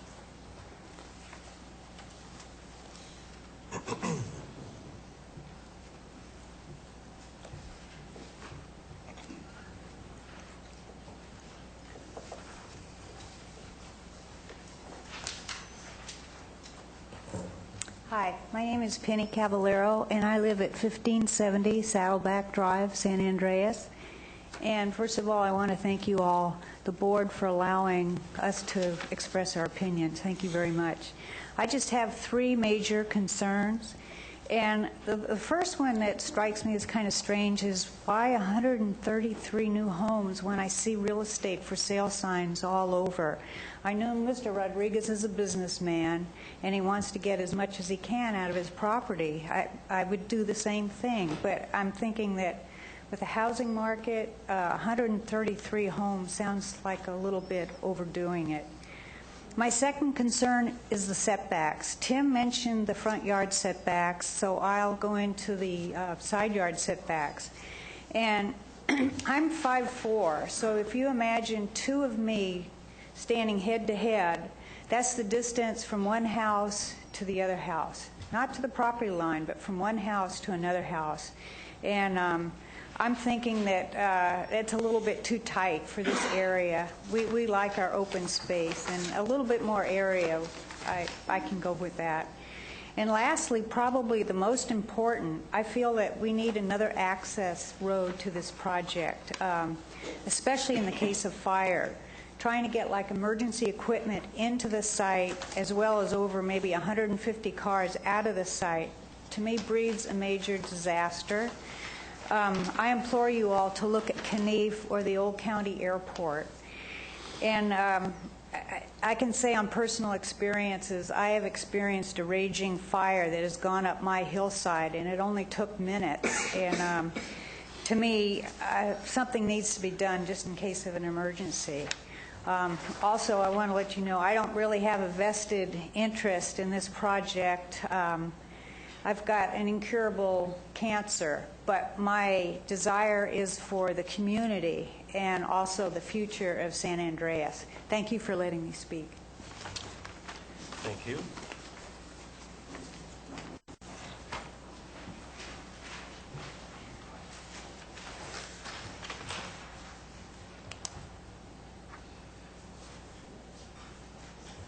Good morning. My name is Brenda Whited. I'm the staff biologist for Central Sierra Environmental Resource Center. Unfortunately, John Buckley can't make it today, neither can Tom Hofstra, our other staff biologist. They both have previous engagements, but they spent a good portion of time in the last 2 years commenting and analyzing this project. And John has sent me here today to briefly read a few comments on behalf of our center. So to begin, CSERC does not oppose a development project on this site. However, CSERC does oppose this current project and urges the board to deny the current request for a zoning amendment and tentative subdivision tract map. An EIR is clearly necessary for a project of this magnitude with so many issues. This is a major project of 133 single-family lots. If approved, it will result in mass grading, moving as much as 130,000 cubic yards or more, while denuding many acres of existing habitat. If approved, more than 1,000 oaks will be leveled. Scenic impacts will degrade the visual quality for many existing residents. While some of the Oak Shadow residents and others may be accepting of the project, they are basing that support upon promises and visual depictions that don't reveal how massive the cuts and fills will be. Considering all of the major environmental impacts that this project will cause, an EIR is mandated by state law. Without an EIR, the mitigated neg deck does not provide any detailed analysis of alternatives to the proposed action. There is no clear consideration for a reduced impact alternative or a scaled-down project. Because no EIR is provided, neither the public nor you, as decision makers, have the detailed information that is necessary to judge the true impacts of the project, especially for these following issues and impacts. There's been considerable uncertainty as to whether or not the service district can truly guarantee its ability to handle all the wastewater generated by this project. No project should even be considered until the local wastewater treatment plant is fully expanded or a new one built to assure capacity for the additional demands. An EIR would have looked at this issue more thoroughly. The county is presently in the process of adopting a new grading ordinance, which is very positive. However, even positive policies won't eliminate the widespread erosion of sediment caused by the massive grading and clearing that is proposed to take place. There's a high risk of water quality degradation without adequate mitigation. And again, an EIR would examine these impacts more thoroughly and potentially describe improved mitigation measures. This board and county staff have publicly acknowledged that the current general plan is not consistent with state legal requirements. Yet prior approval of a revised, legally adequate general plan, the county is considering approval of yet another large subdivision development project. Approving Saddleback Hills will reduce planning options for the new general plan, similar to the same foreclosure of options caused by approval of Tuscany Hills and other previous projects. The county should not be approving large projects, especially large projects that require zoning amendments with a legally deficient general plan. Finally, the county has not required the applicants to prepare a full, thorough, and legally adequate cumulative effects analysis as required by state law. There is no list of other similar projects that have been approved within the county in recent years. There is no discussion of the 17,000 to 20,000 vacant parcels in the county and how many of those are already available for residential development. Members of this board and planning staff in particular have publicly stated at past board meetings that the county has a legal responsibility to require a detailed cumulative effects analysis. Yet project after project gets approved without the county enforcing this legal requirement. With a clear respect for the fact that many conditions have indeed been applied to the project and that the developers have a strong desire to move the project forward, CSERC underscores the fact that there is no urgency to approve another residential development project, especially in violation of specific state laws and without vital information on the cumulative effects issue. CSERC urges you to vote no on the application for both the zoning amendment and the map. Signed, John Buckley, Executive Director. Thank you.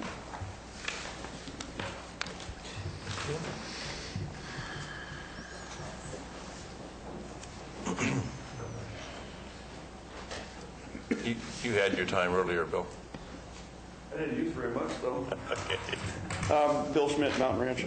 I just wanted to respond to Mr. Moon's comment about people from Mountain Ranch getting to Angels Camp via this thing. It would be the most convoluted. I just can't imagine driving that way down Calaveras Road through that thing. It would take me twice as long to get there.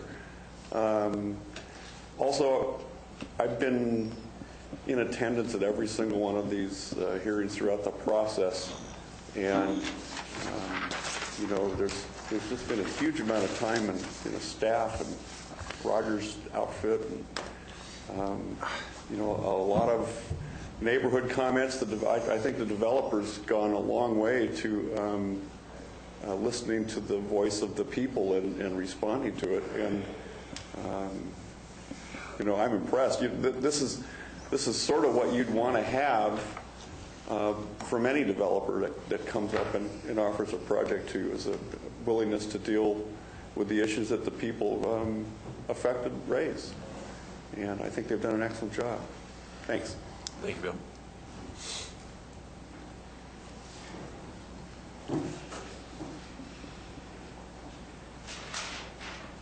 My name is Barbara Grogan, and I've lived at 1579 Saddleback Drive for almost 17 years. And I've enjoyed the rural atmosphere. It's really a great place to live. There has been a lot of comment about the community plan. The community plan was, San Andreas Community Plan was first developed in 1982. It was ratified in 88. It wasn't changed in any way. There is a group of community people now, me among them, that is trying to redraw the community plan to reflect the feelings of the people that live there now and not in 1982. It was a great beginning, and we are trying very hard to make it reflect the wishes of the people. We just had 280 replies to our surveys to see what the local people that live here now want. One issue that kind of came up between Mr. Selman and Mr. Pittle was we'll have the road a semi-private road, a private road, a public road. And I don't think this has really been resolved. And I think that this ought to be resolved before you move on.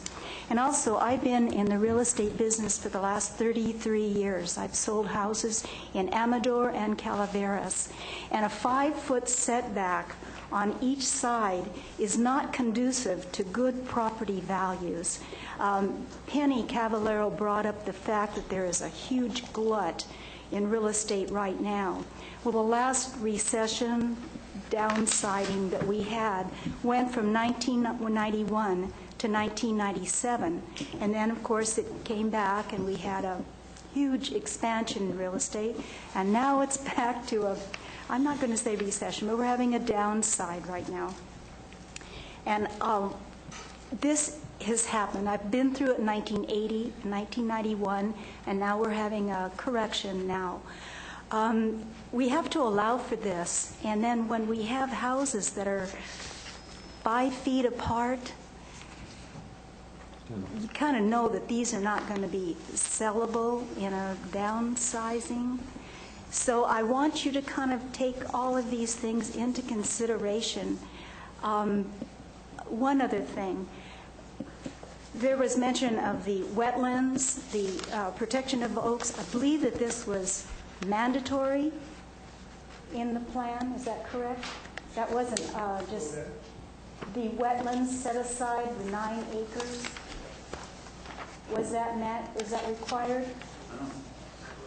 That was out of the generosity of the developer? But it's being used to go below our 7,000-foot minimum of requirement for a home. And some of them are, I think, 5,800. I'm very much in disagreement with this.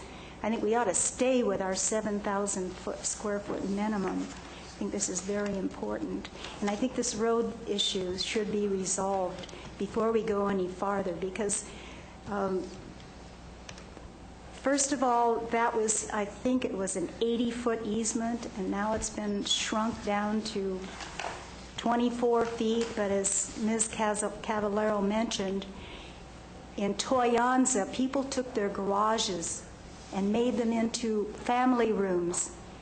Then there was no place for their cars, and they went out on the street. And anybody that's been in Toyanza recently can see a car, a boat, an RV, and their cars out on the street, plus little kids playing. And it's hard to keep kids out of a street in a residential neighborhood, but if it's a public access, that's a disaster waiting to happen. And I think all of these issues ought to be taken into consideration before we go any farther. Thank you. Thank you, Barbara.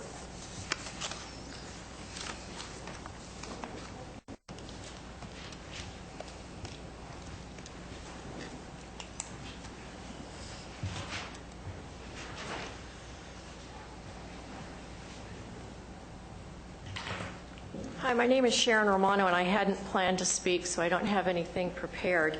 I have been involved in this project for a little over a year and a half, and a year and a half ago was instrumental in getting residents of Oak Shadows Mobile Home Park to sign a petition to stop this project and demanding an EIR. Well, in the meantime, we have been working with Mr. Rodriguez, and the number of changes that have been made to this development to accommodate what this land was meant to be used for, and make it as pleasing as possible and meeting the demands and requests from the neighbors. I think this is probably the best project that we could have for here. You know, if you don't like Toyanza and it's an isolated neighborhood, don't drive through it.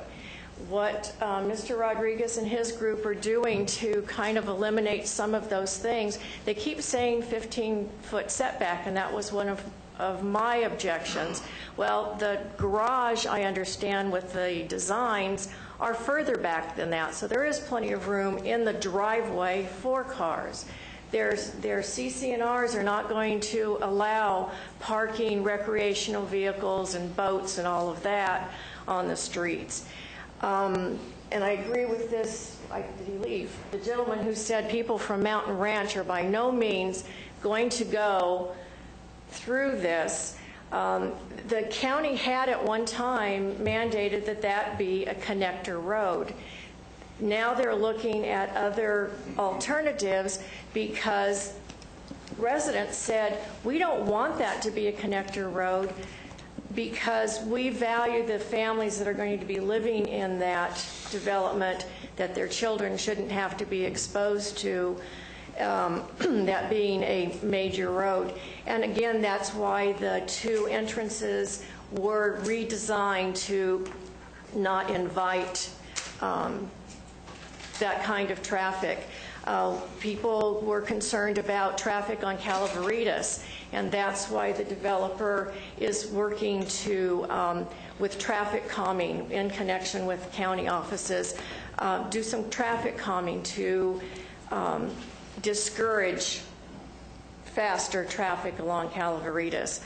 I would hate to see this particular project rejected and then have to go through another, like I said, I've only been involved with it for a year and a half, having to go through something and maybe not have a developer who is so willing to work with the residents, even so far as to sign a special neighborhood agreement, good neighbor agreement, with any of the surrounding neighborhoods, residents who were interested on certain things that were not appropriate to be as part of a mitigated factor, but they wanted to make sure that they were involved in. So unlike some of my neighbors, and probably being in a minority of other neighbors, although I am also representing a lot of people in Oak Shadows because we've been working with them and Bill's come to talk to them. I am probably in a minority, but I would encourage you to approve this development because it's probably the best and the most close to what that land use should be. Thank you. Thank you, Sharon. Is there any further public comment? Okay.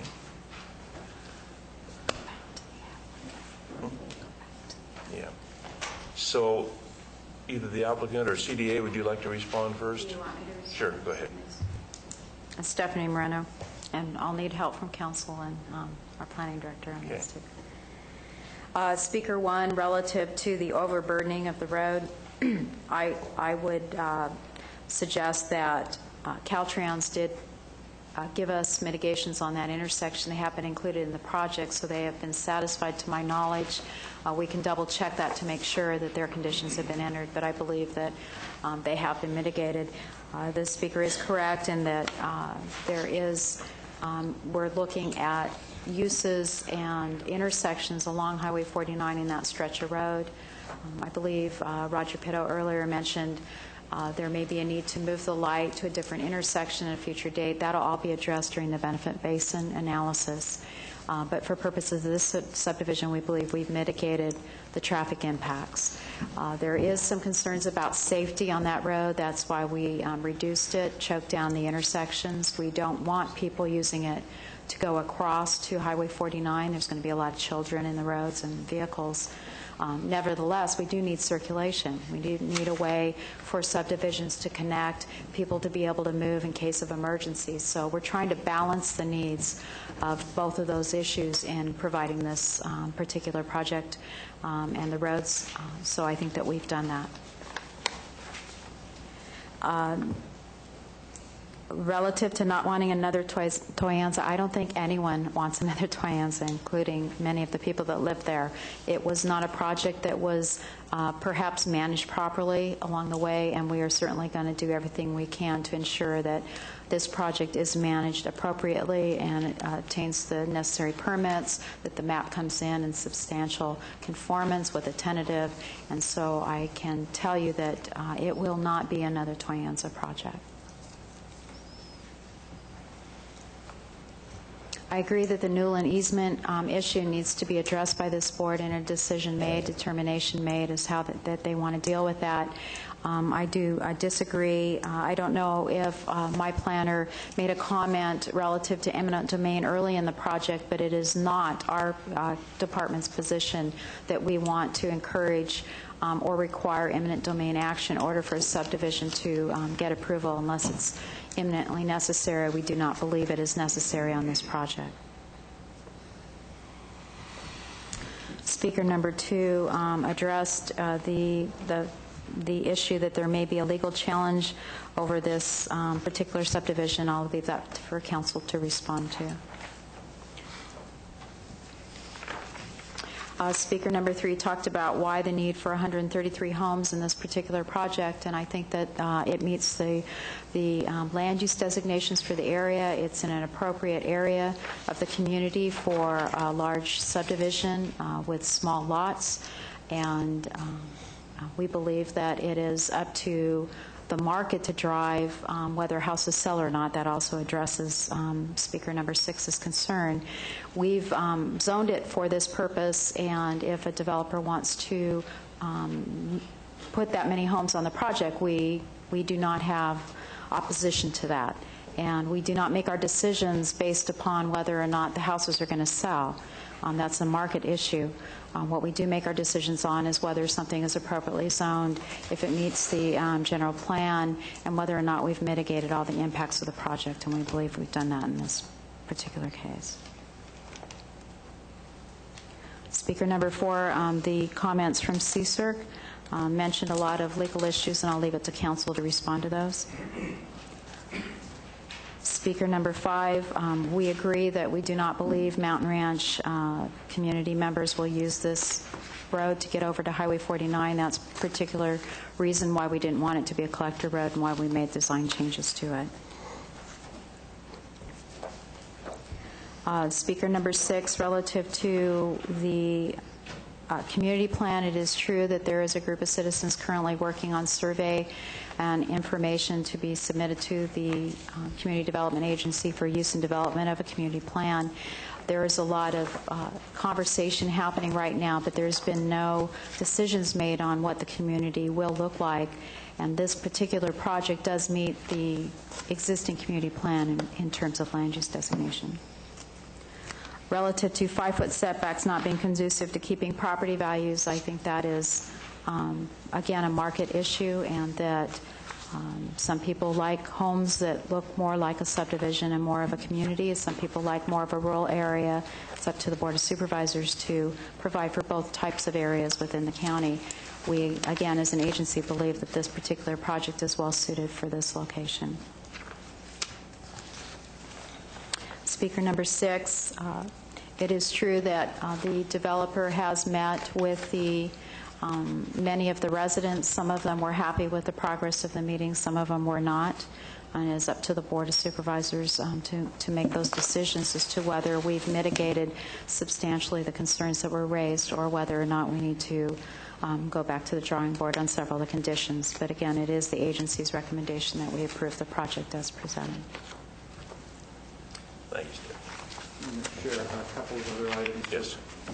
Just for clarification, first of all, the 5-foot setback is the current standard setback in the R1 zone. So there's no exception to that particular provision. That is the current 5-foot setback is the current setback. And on a 7,000 square foot lot, you can build a house all the way across as long as you meet the 5-foot setbacks. The statement about the garages is correct. We are requiring a full 20-foot setback unless they happen to build a side-loaded garage where they could make a curving driveway. Then that portion of the garage could be at 15 feet. But there has to be parking places outside of the driveway that are not encroaching into the road system at all.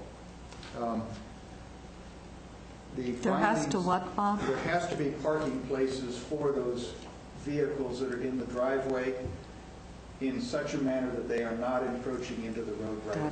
Okay, so they can get all the way off the road system.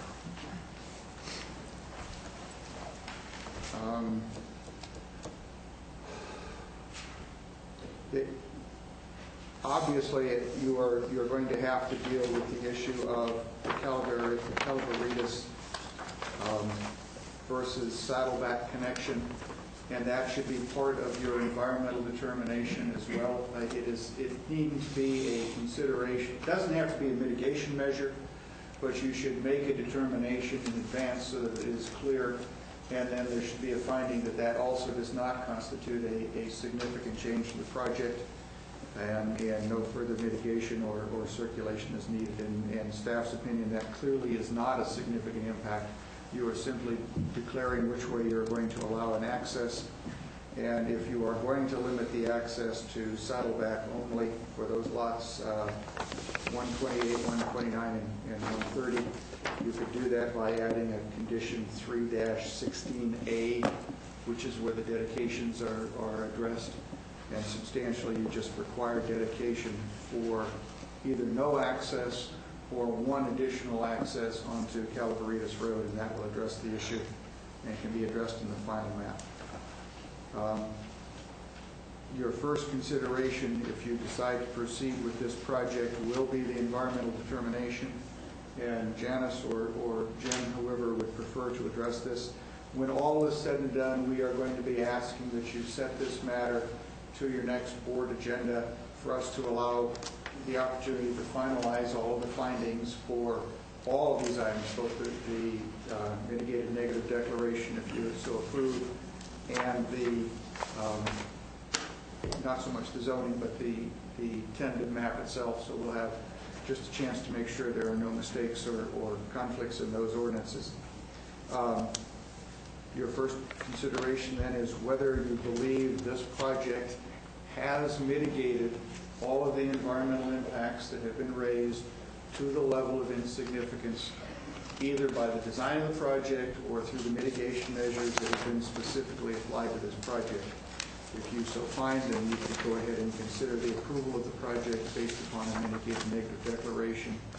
And again, that is the recommendation of both the Planning Commission and staff at this time.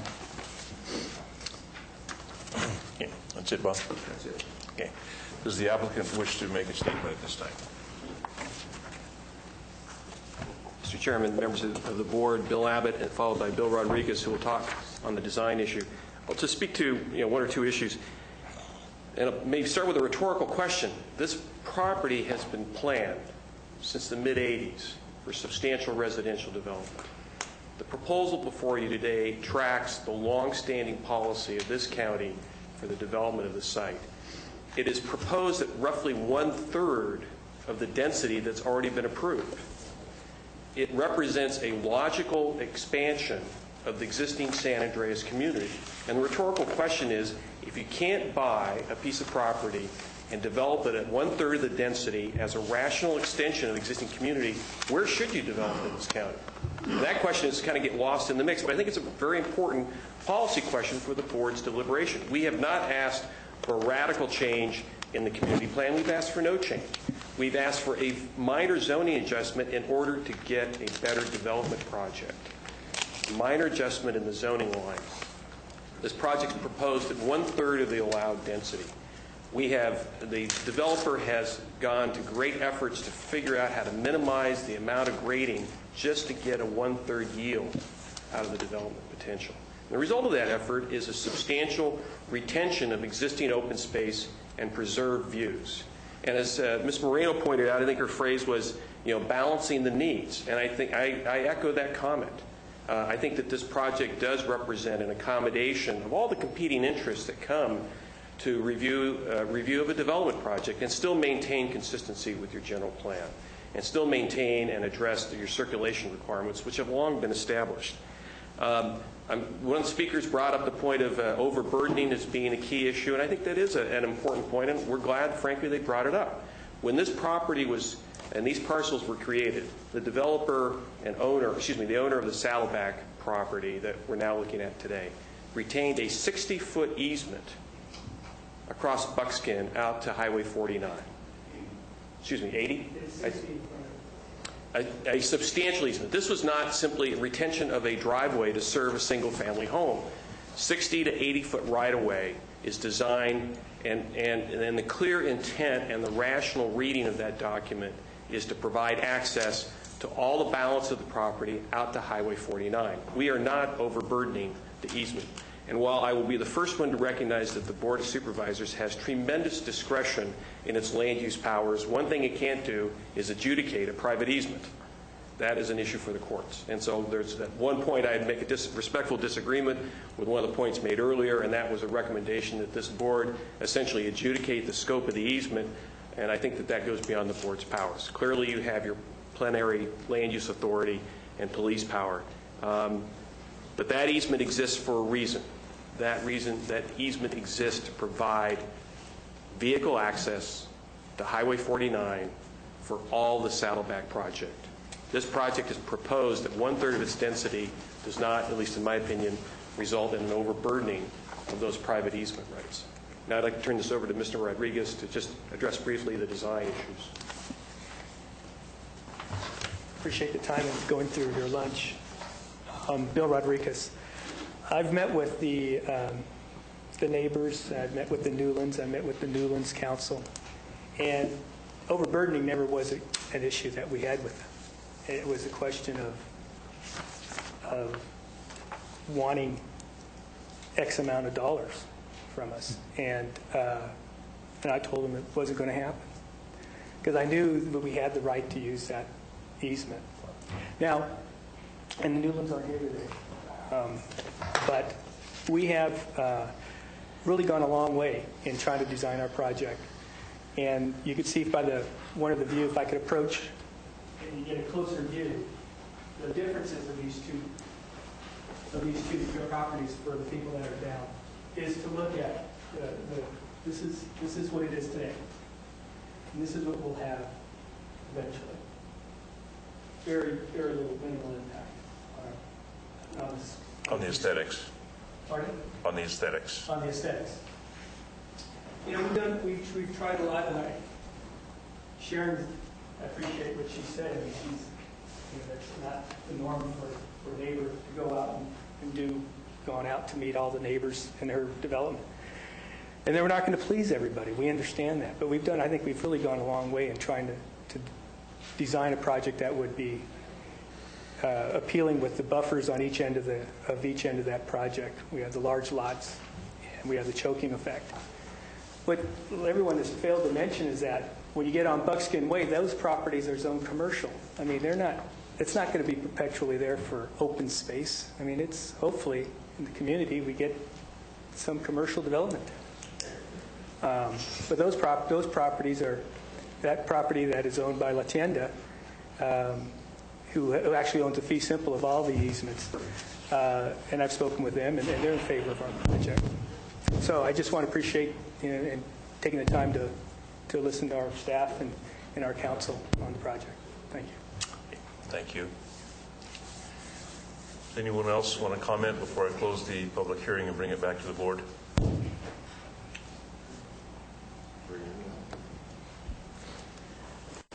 Very quickly, if you don't mind. What's the name of the curvy street in San Francisco that everybody goes down?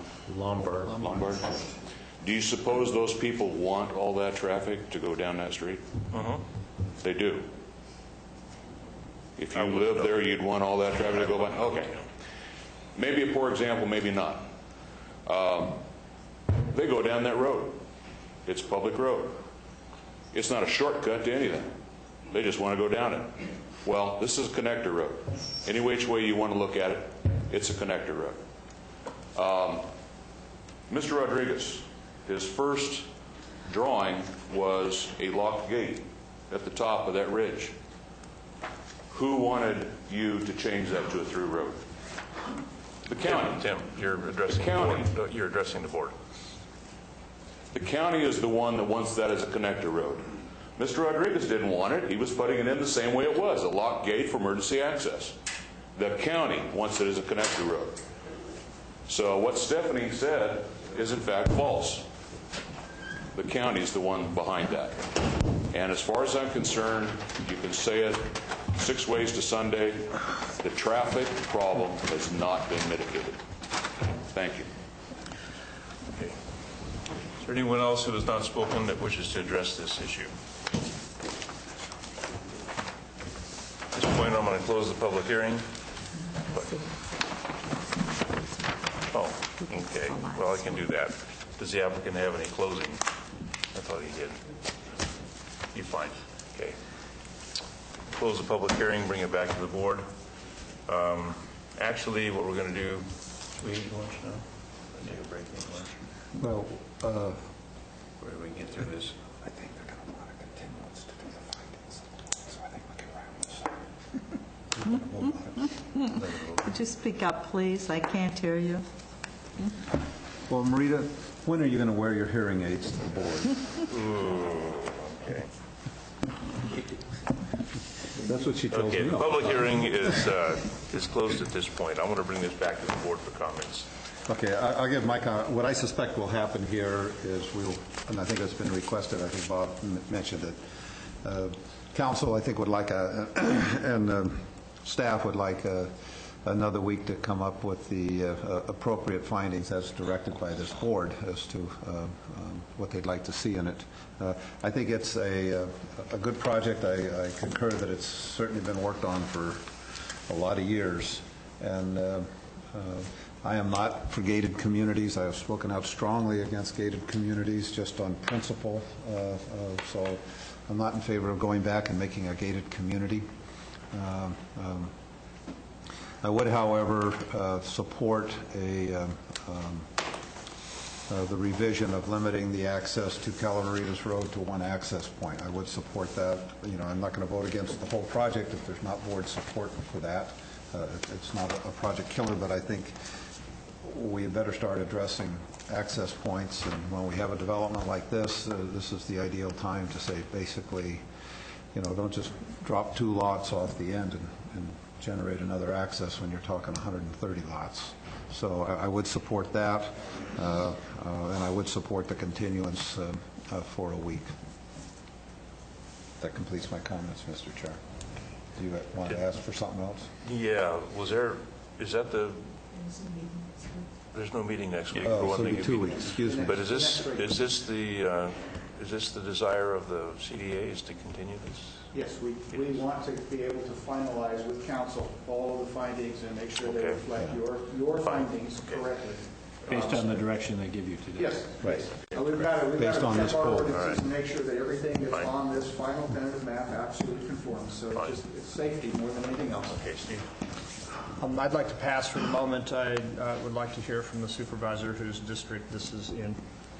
And who would that be? I believe that Marita, would be, I think. I believe that would be you, Marita Bill. thinks it's she, I know. Go ahead. Yeah. Actually, folks, I appreciate everybody's input, but I can tell you I've been tracking along with this project for almost 3 years myself, and just in the 3 years it doesn't look to me anything like what was first proposed. And by that I mean the applicant, the developer applicant here, in my opinion, has done a stellar job. And for those people that oppose this project, I really think in the broader scheme of things, the project deserves applause. Every issue that I know of, other than go away, has been considered by the developer, and they have reacted in a way that's sensitive to all the neighbors. This, I hear the term a lot about open space, folks, and I'm going to tell you, you cannot have it both ways unless there's something that I haven't been told yet. Almost said unless there's something I don't know, but that's, there's a whole bunch of that stuff. So I have to learn something about this that I don't know, and that is if you don't plan for dense development, you will not have open space. If you took these 133 homes and put them each on 5, 10, and 20 acres, and you tell me then where your open space is. So the idea of open space has a direct and synergistic relationship to dense planning. Dense planning occurs successfully everywhere in the world that I'm aware of, except in the western United States where we have El Ranchos. We have an area here that's been planned for single-family residences. The density for this would actually accommodate over 300 homes. It's on sewer, it's on water, it's got the economy of using this space. These districts, the sewer and water districts, as we know, do not pay for themselves without density. And if they don't pay for themselves, guess who pays for it? This is one way to accommodate that. They have, regardless of whose idea it was to make a collector road, this is not a collector road by definition, and the county, along with the applicant, have agreed to make what is today called traffic calming installations at both ends of the road. I believe Mr. Schmid, when he says that coming from Mountain Ranch, this is a rather circuitous method to get to Highway 49. I would not use it, and I can't imagine why others would use it. We're also, with regard to the general plan, we're in this we're in this pinch about affordable housing, folks. Now, these homes are supposed to sell for the high 2s to the high 3s. Believe it or not, in California, that's affordable housing. I did a little bit of looking on the computer this morning, just in case you're not aware of it. Okay. In California, only 18% of the people can afford a median-priced home, which is right at $500,000 today. These are down to almost half that. Only California has these huge rates of growth and a constrained supply of developable land. And for that reason, our home prices, and we have long-term imbalance between supply and demand in the housing market, so we need to recognize that imbalance and do something about it. Now, this is not a panacea, but it's a step in the right direction. If these homes were on half acres to 5 acres and were 3,000 to 5,000 square feet, believe me, they would not do a thing to help us out with open spaces or with affordable housing. In Los Angeles, this is an example of where the state is going. In 1996, 52.9% of the homes in LA were affordable. Today, 5% are. 5%, that's from USA Today. Bakersfield, which has for a long time been an area that has had the most, percentage-wise, the most affordable housing in California. In 1996, a little more than 73% of all the homes there were affordable. Today, less than 40% are. You can see where we're going here. The median price in the United States is at $168,000. In California, again, it's nearly $500,000. So, and again, even in California, the Association of Realtors predict for 2008, the median price for a home will be $553,000. Who's going to buy those homes, folks? Yeah, I'm not. So, what I'm trying to say is I'm speaking toward the advantage of density. If you want to provide housing, if you want the infrastructure to pay for itself, if you want to provide for open space, then density is what works around the world, and it's what's going to work here, in my opinion. As far as the mitigation measures, if you've read the reports, I think that they have done everything possible to mitigate any impacts to the point where they are less than significant. I am very much in favor of what they have done here. They have gone at every step. They have modified their project to accommodate those that they could. The old saying is, just because you don't like something doesn't mean there's something wrong with it. It just means you don't like it. And I think this is a good project. It's designed to go where the general plan and the community plan says housing is supposed to go. The developer has agreed to sign the Good Neighbor Agreement, and I don't think they're through working with the neighbors. They've demonstrated their willingness to do that all along, and I think they will continue. And just in case there's any question about how I feel about it. Do you want the second access point? Do you support the second access or not? I guess that's a question. Well, I think they have 2 access points. They have one on Calvaritas. Is that what you're talking about? No. Oh, out on the highway. On Calvaritas. Yeah. On Calvaritas. No. I'm fine with it as it's drawn. There's only one more driveway, the way it's drawn. And like I said, that's actually the backside of the subdivision where I live. There are driveways. It's a residential area now. The way it's drawn there is a great deal of sight distance there. And I'm very familiar with that roadway. And it's only addition of one driveway. I don't think it's that big of an impact for this entire subdivision to have that there. Maria? No, go ahead. Oh, I'm sorry. Go ahead. All right, I want to, I think the Newland easement's going to be a headache at some point, whether it's a headache now or a headache in 5 or 10 years, and somehow I feel like it needs to be addressed. Might be that nothing can be done, but it's probably litigation waiting to happen. So I kind of would like it to at least be acknowledged.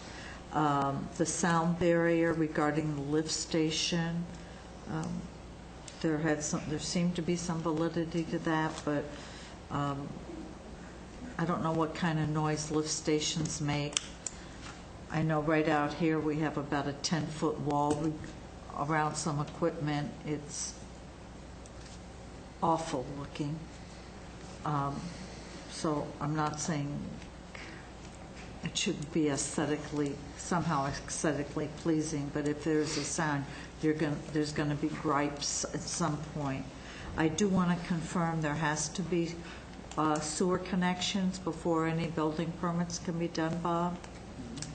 So until San Andreas gets sewer connections and the county's first in line, Right after this one? No, Oh. before this project.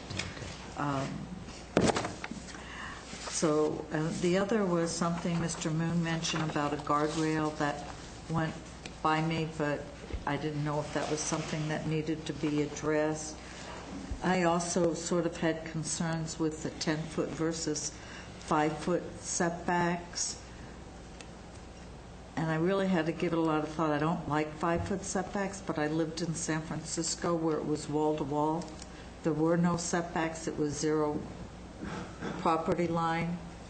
And I'm trying to remember if somebody, maybe Tom can, at Fieldstone, what is the setback between the units? Is that 10 feet?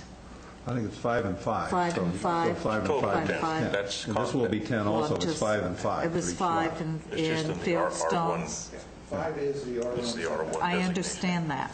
I'm just trying to get a visual in my head. And Fieldstone is 5. At the most. Okay. Of course, I have to go to my Oaks. And I am concerned with the removal, and I couldn't find how many oaks were going down. I mean, the good news is I like you're going to do a oak woodland corridor and keeping it that way. But we do not have an oak ordinance in this county, so any fees that are paid do not come into the county, which is another item for the county getting an oak woodland ordinance. The grading, I have to tell you, I looked at the mitigations. It was not clear to me on the grading issues, but are we taking off tops of hills to do the grading, Roger? I wasn't clear on that. I know you're doing single story. Yeah, could you answer me on that, Roger? Because I wasn't real clear on the grading from reading the mitigations. Well, we're taking off part of the top of the hillside on the most southerly court to detent the buildings down so they're not viewed from the people in Saddleback Estates. And we're taking that dirt and we're building up the row of lots along Oak Shadows so we can plant that open space buffer. But other than... Yeah, please. Go ahead and point for me. Point is good. I'm a visual kind of person.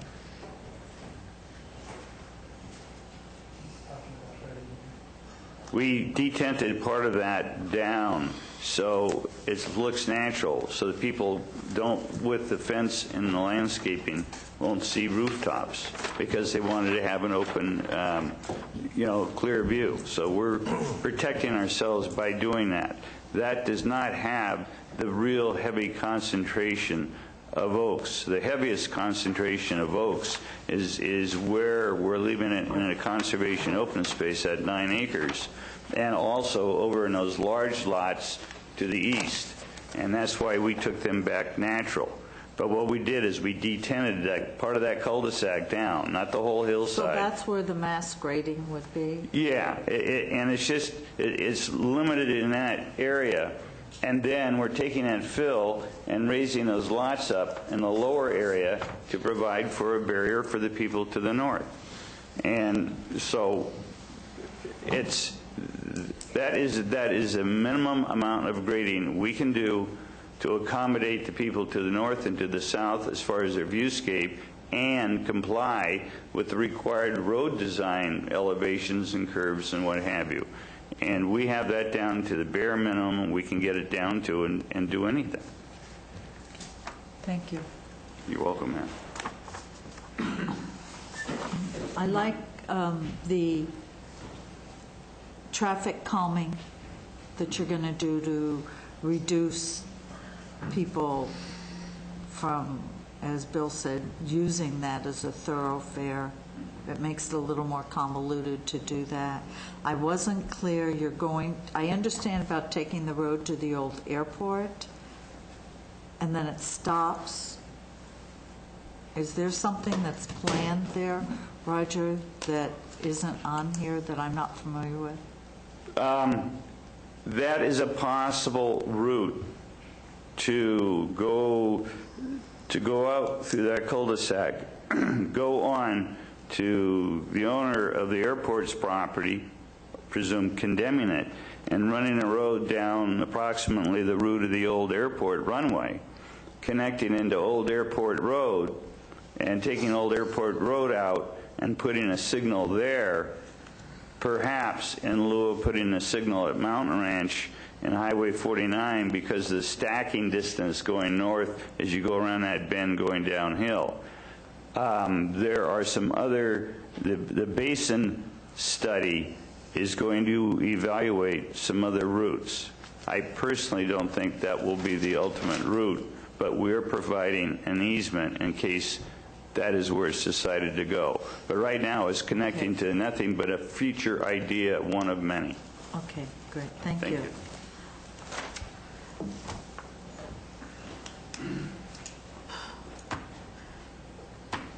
This is definitely density housing, and I think the board has to come to the realization that we have to have density. Supervisor Tryon's been pushing this for years. Infill, it's walking distance to services, and it serves the needs of trying to not have development that spreads across expanses of land, and then you have green space, and then you have development. It does what it is we should be doing as a community, which would be building in community centers. And as much as I think on one hand, I personally don't like these kinds of things, and I like 10-foot, and I don't like such small lot. It fits a niche in the community, and it fits a niche of what we need to do to be responsible in terms of growth within Calaveras County. I mean, we have, as somebody mentioned, we have the general plan this afternoon, and we're going to have to deal with these kinds of issues. So I think you've done a lot to mitigate some of the concerns I have, and not to forget about the habitat lots. I'm sure you won't, and that there will be a single driveway for the two lots, so there'll be one encroachment onto Calaveritas for those two parcels. All right, thank you. Okay, Russ? Okay, I could easily vote this afternoon to approve this project. I think it's a good one. Barbara Brogan mentioned something about that there are lots in this subdivision that are proposed to be less than the 7,000 square foot minimum.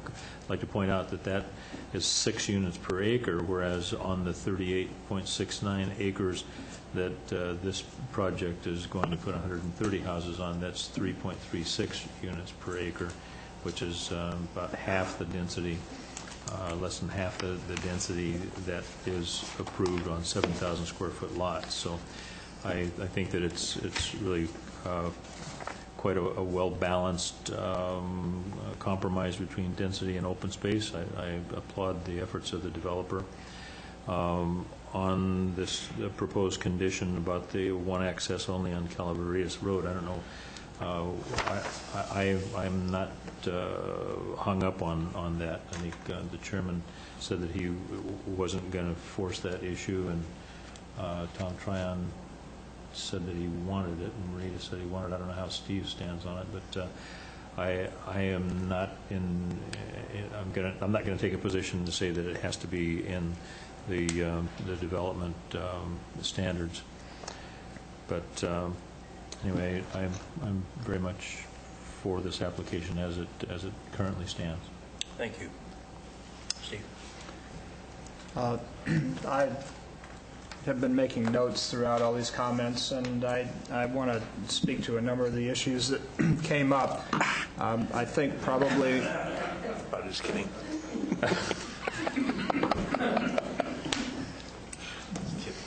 Probably during the course of these observations, I'll find a way to offend virtually everybody in the room, but I'm going to go forward anyway, even with the time limits.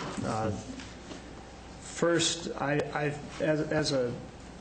in the framework for discussing this, I find the current general plan a very shaky ground to be approving things on mitigated negative declarations in general. All right, and that leads me to need to take a very close look at the mitigations to make sure that we've really covered all the things necessary.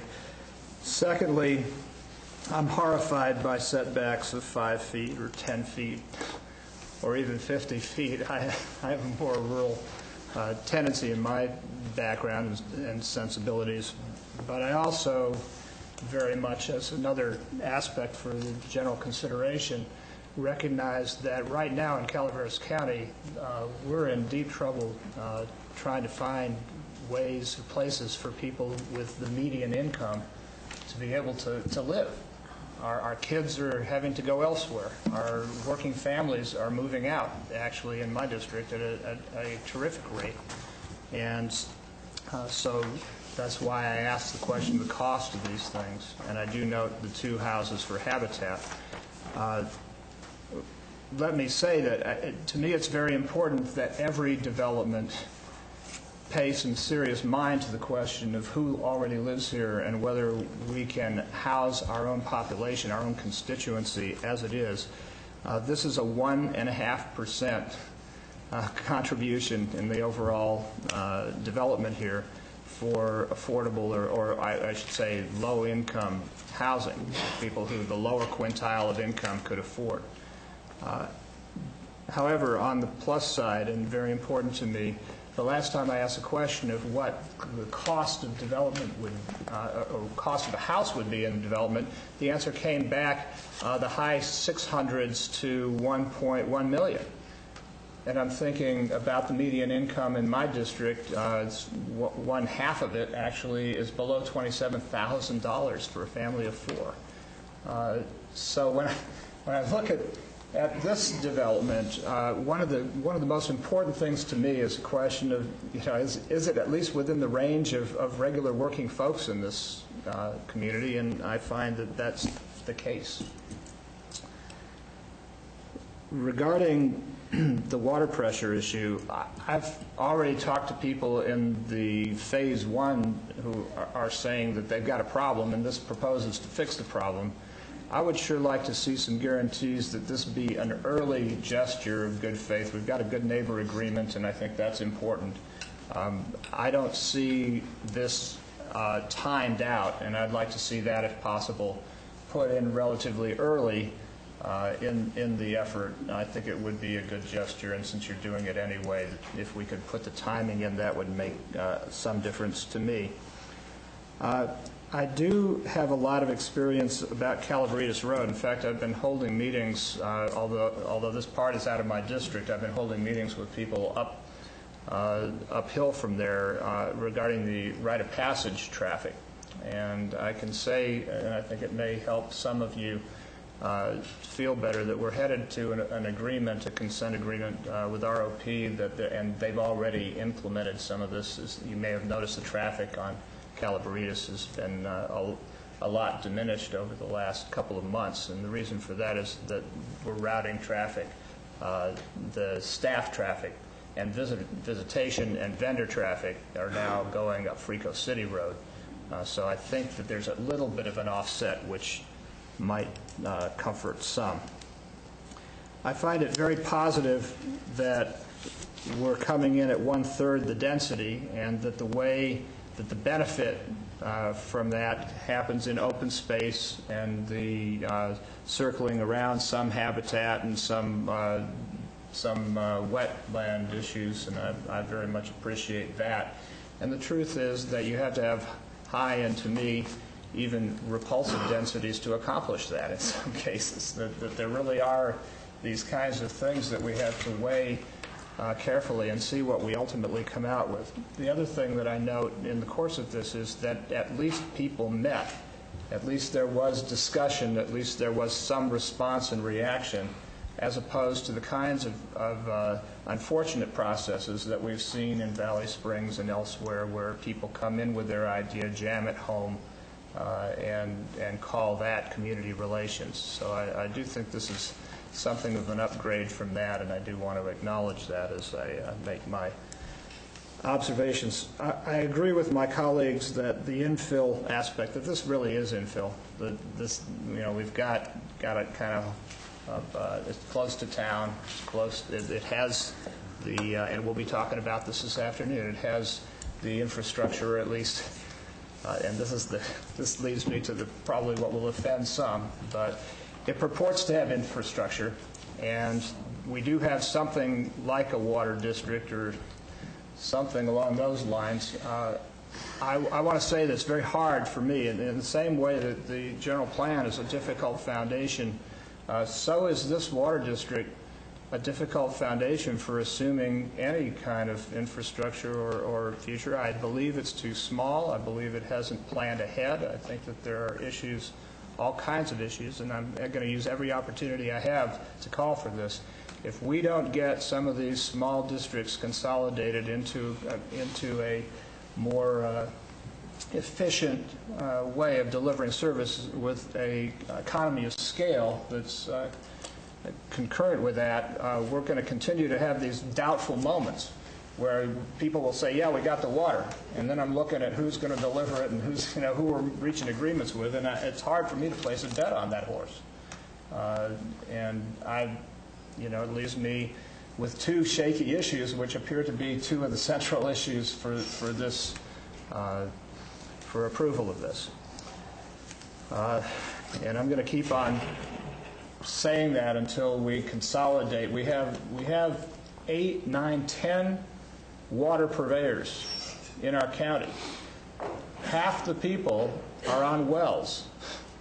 It means that we have fewer hookups than a town of 18,000 would normally have. And yet we've got it divided into at least 10 pieces, and it makes no sense. And so we have this dilemma every time one of these comes up.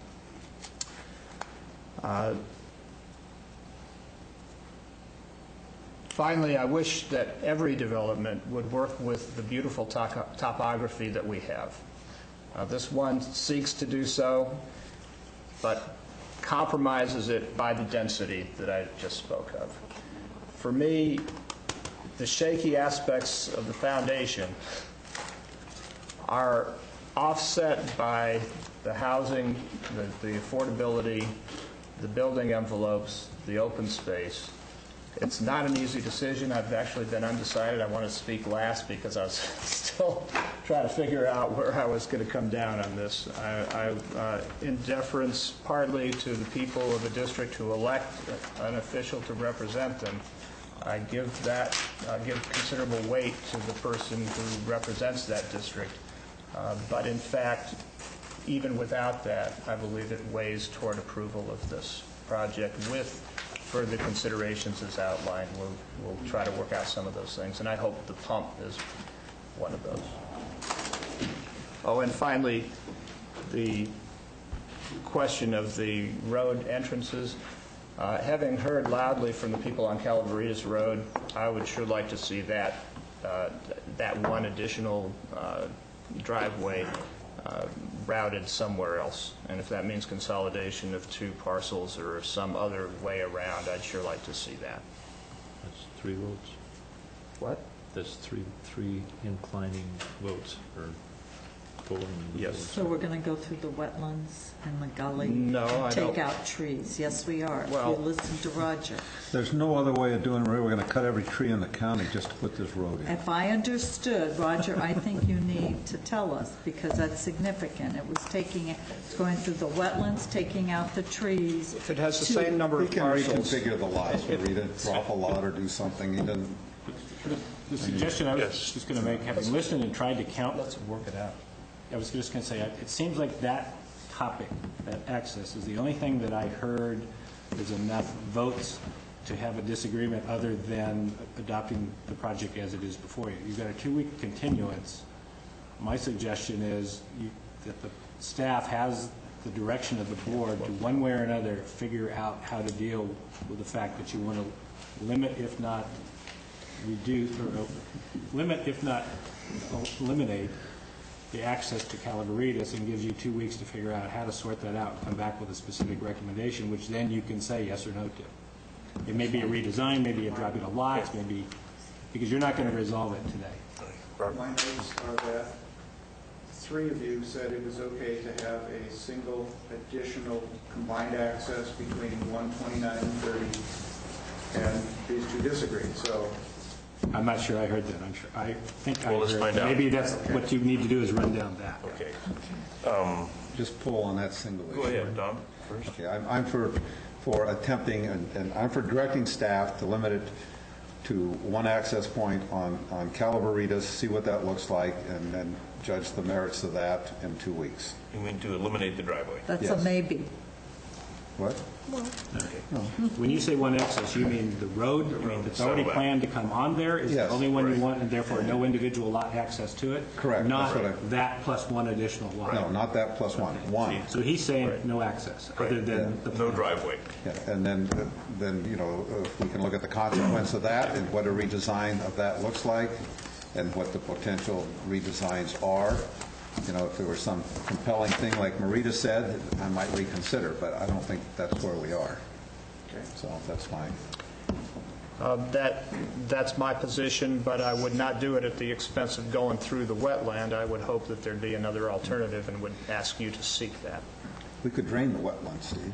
Drain them, yeah. I'm fine with it the way it's drawn. I'm fine, 1 driveway. Stress. 1 driveway.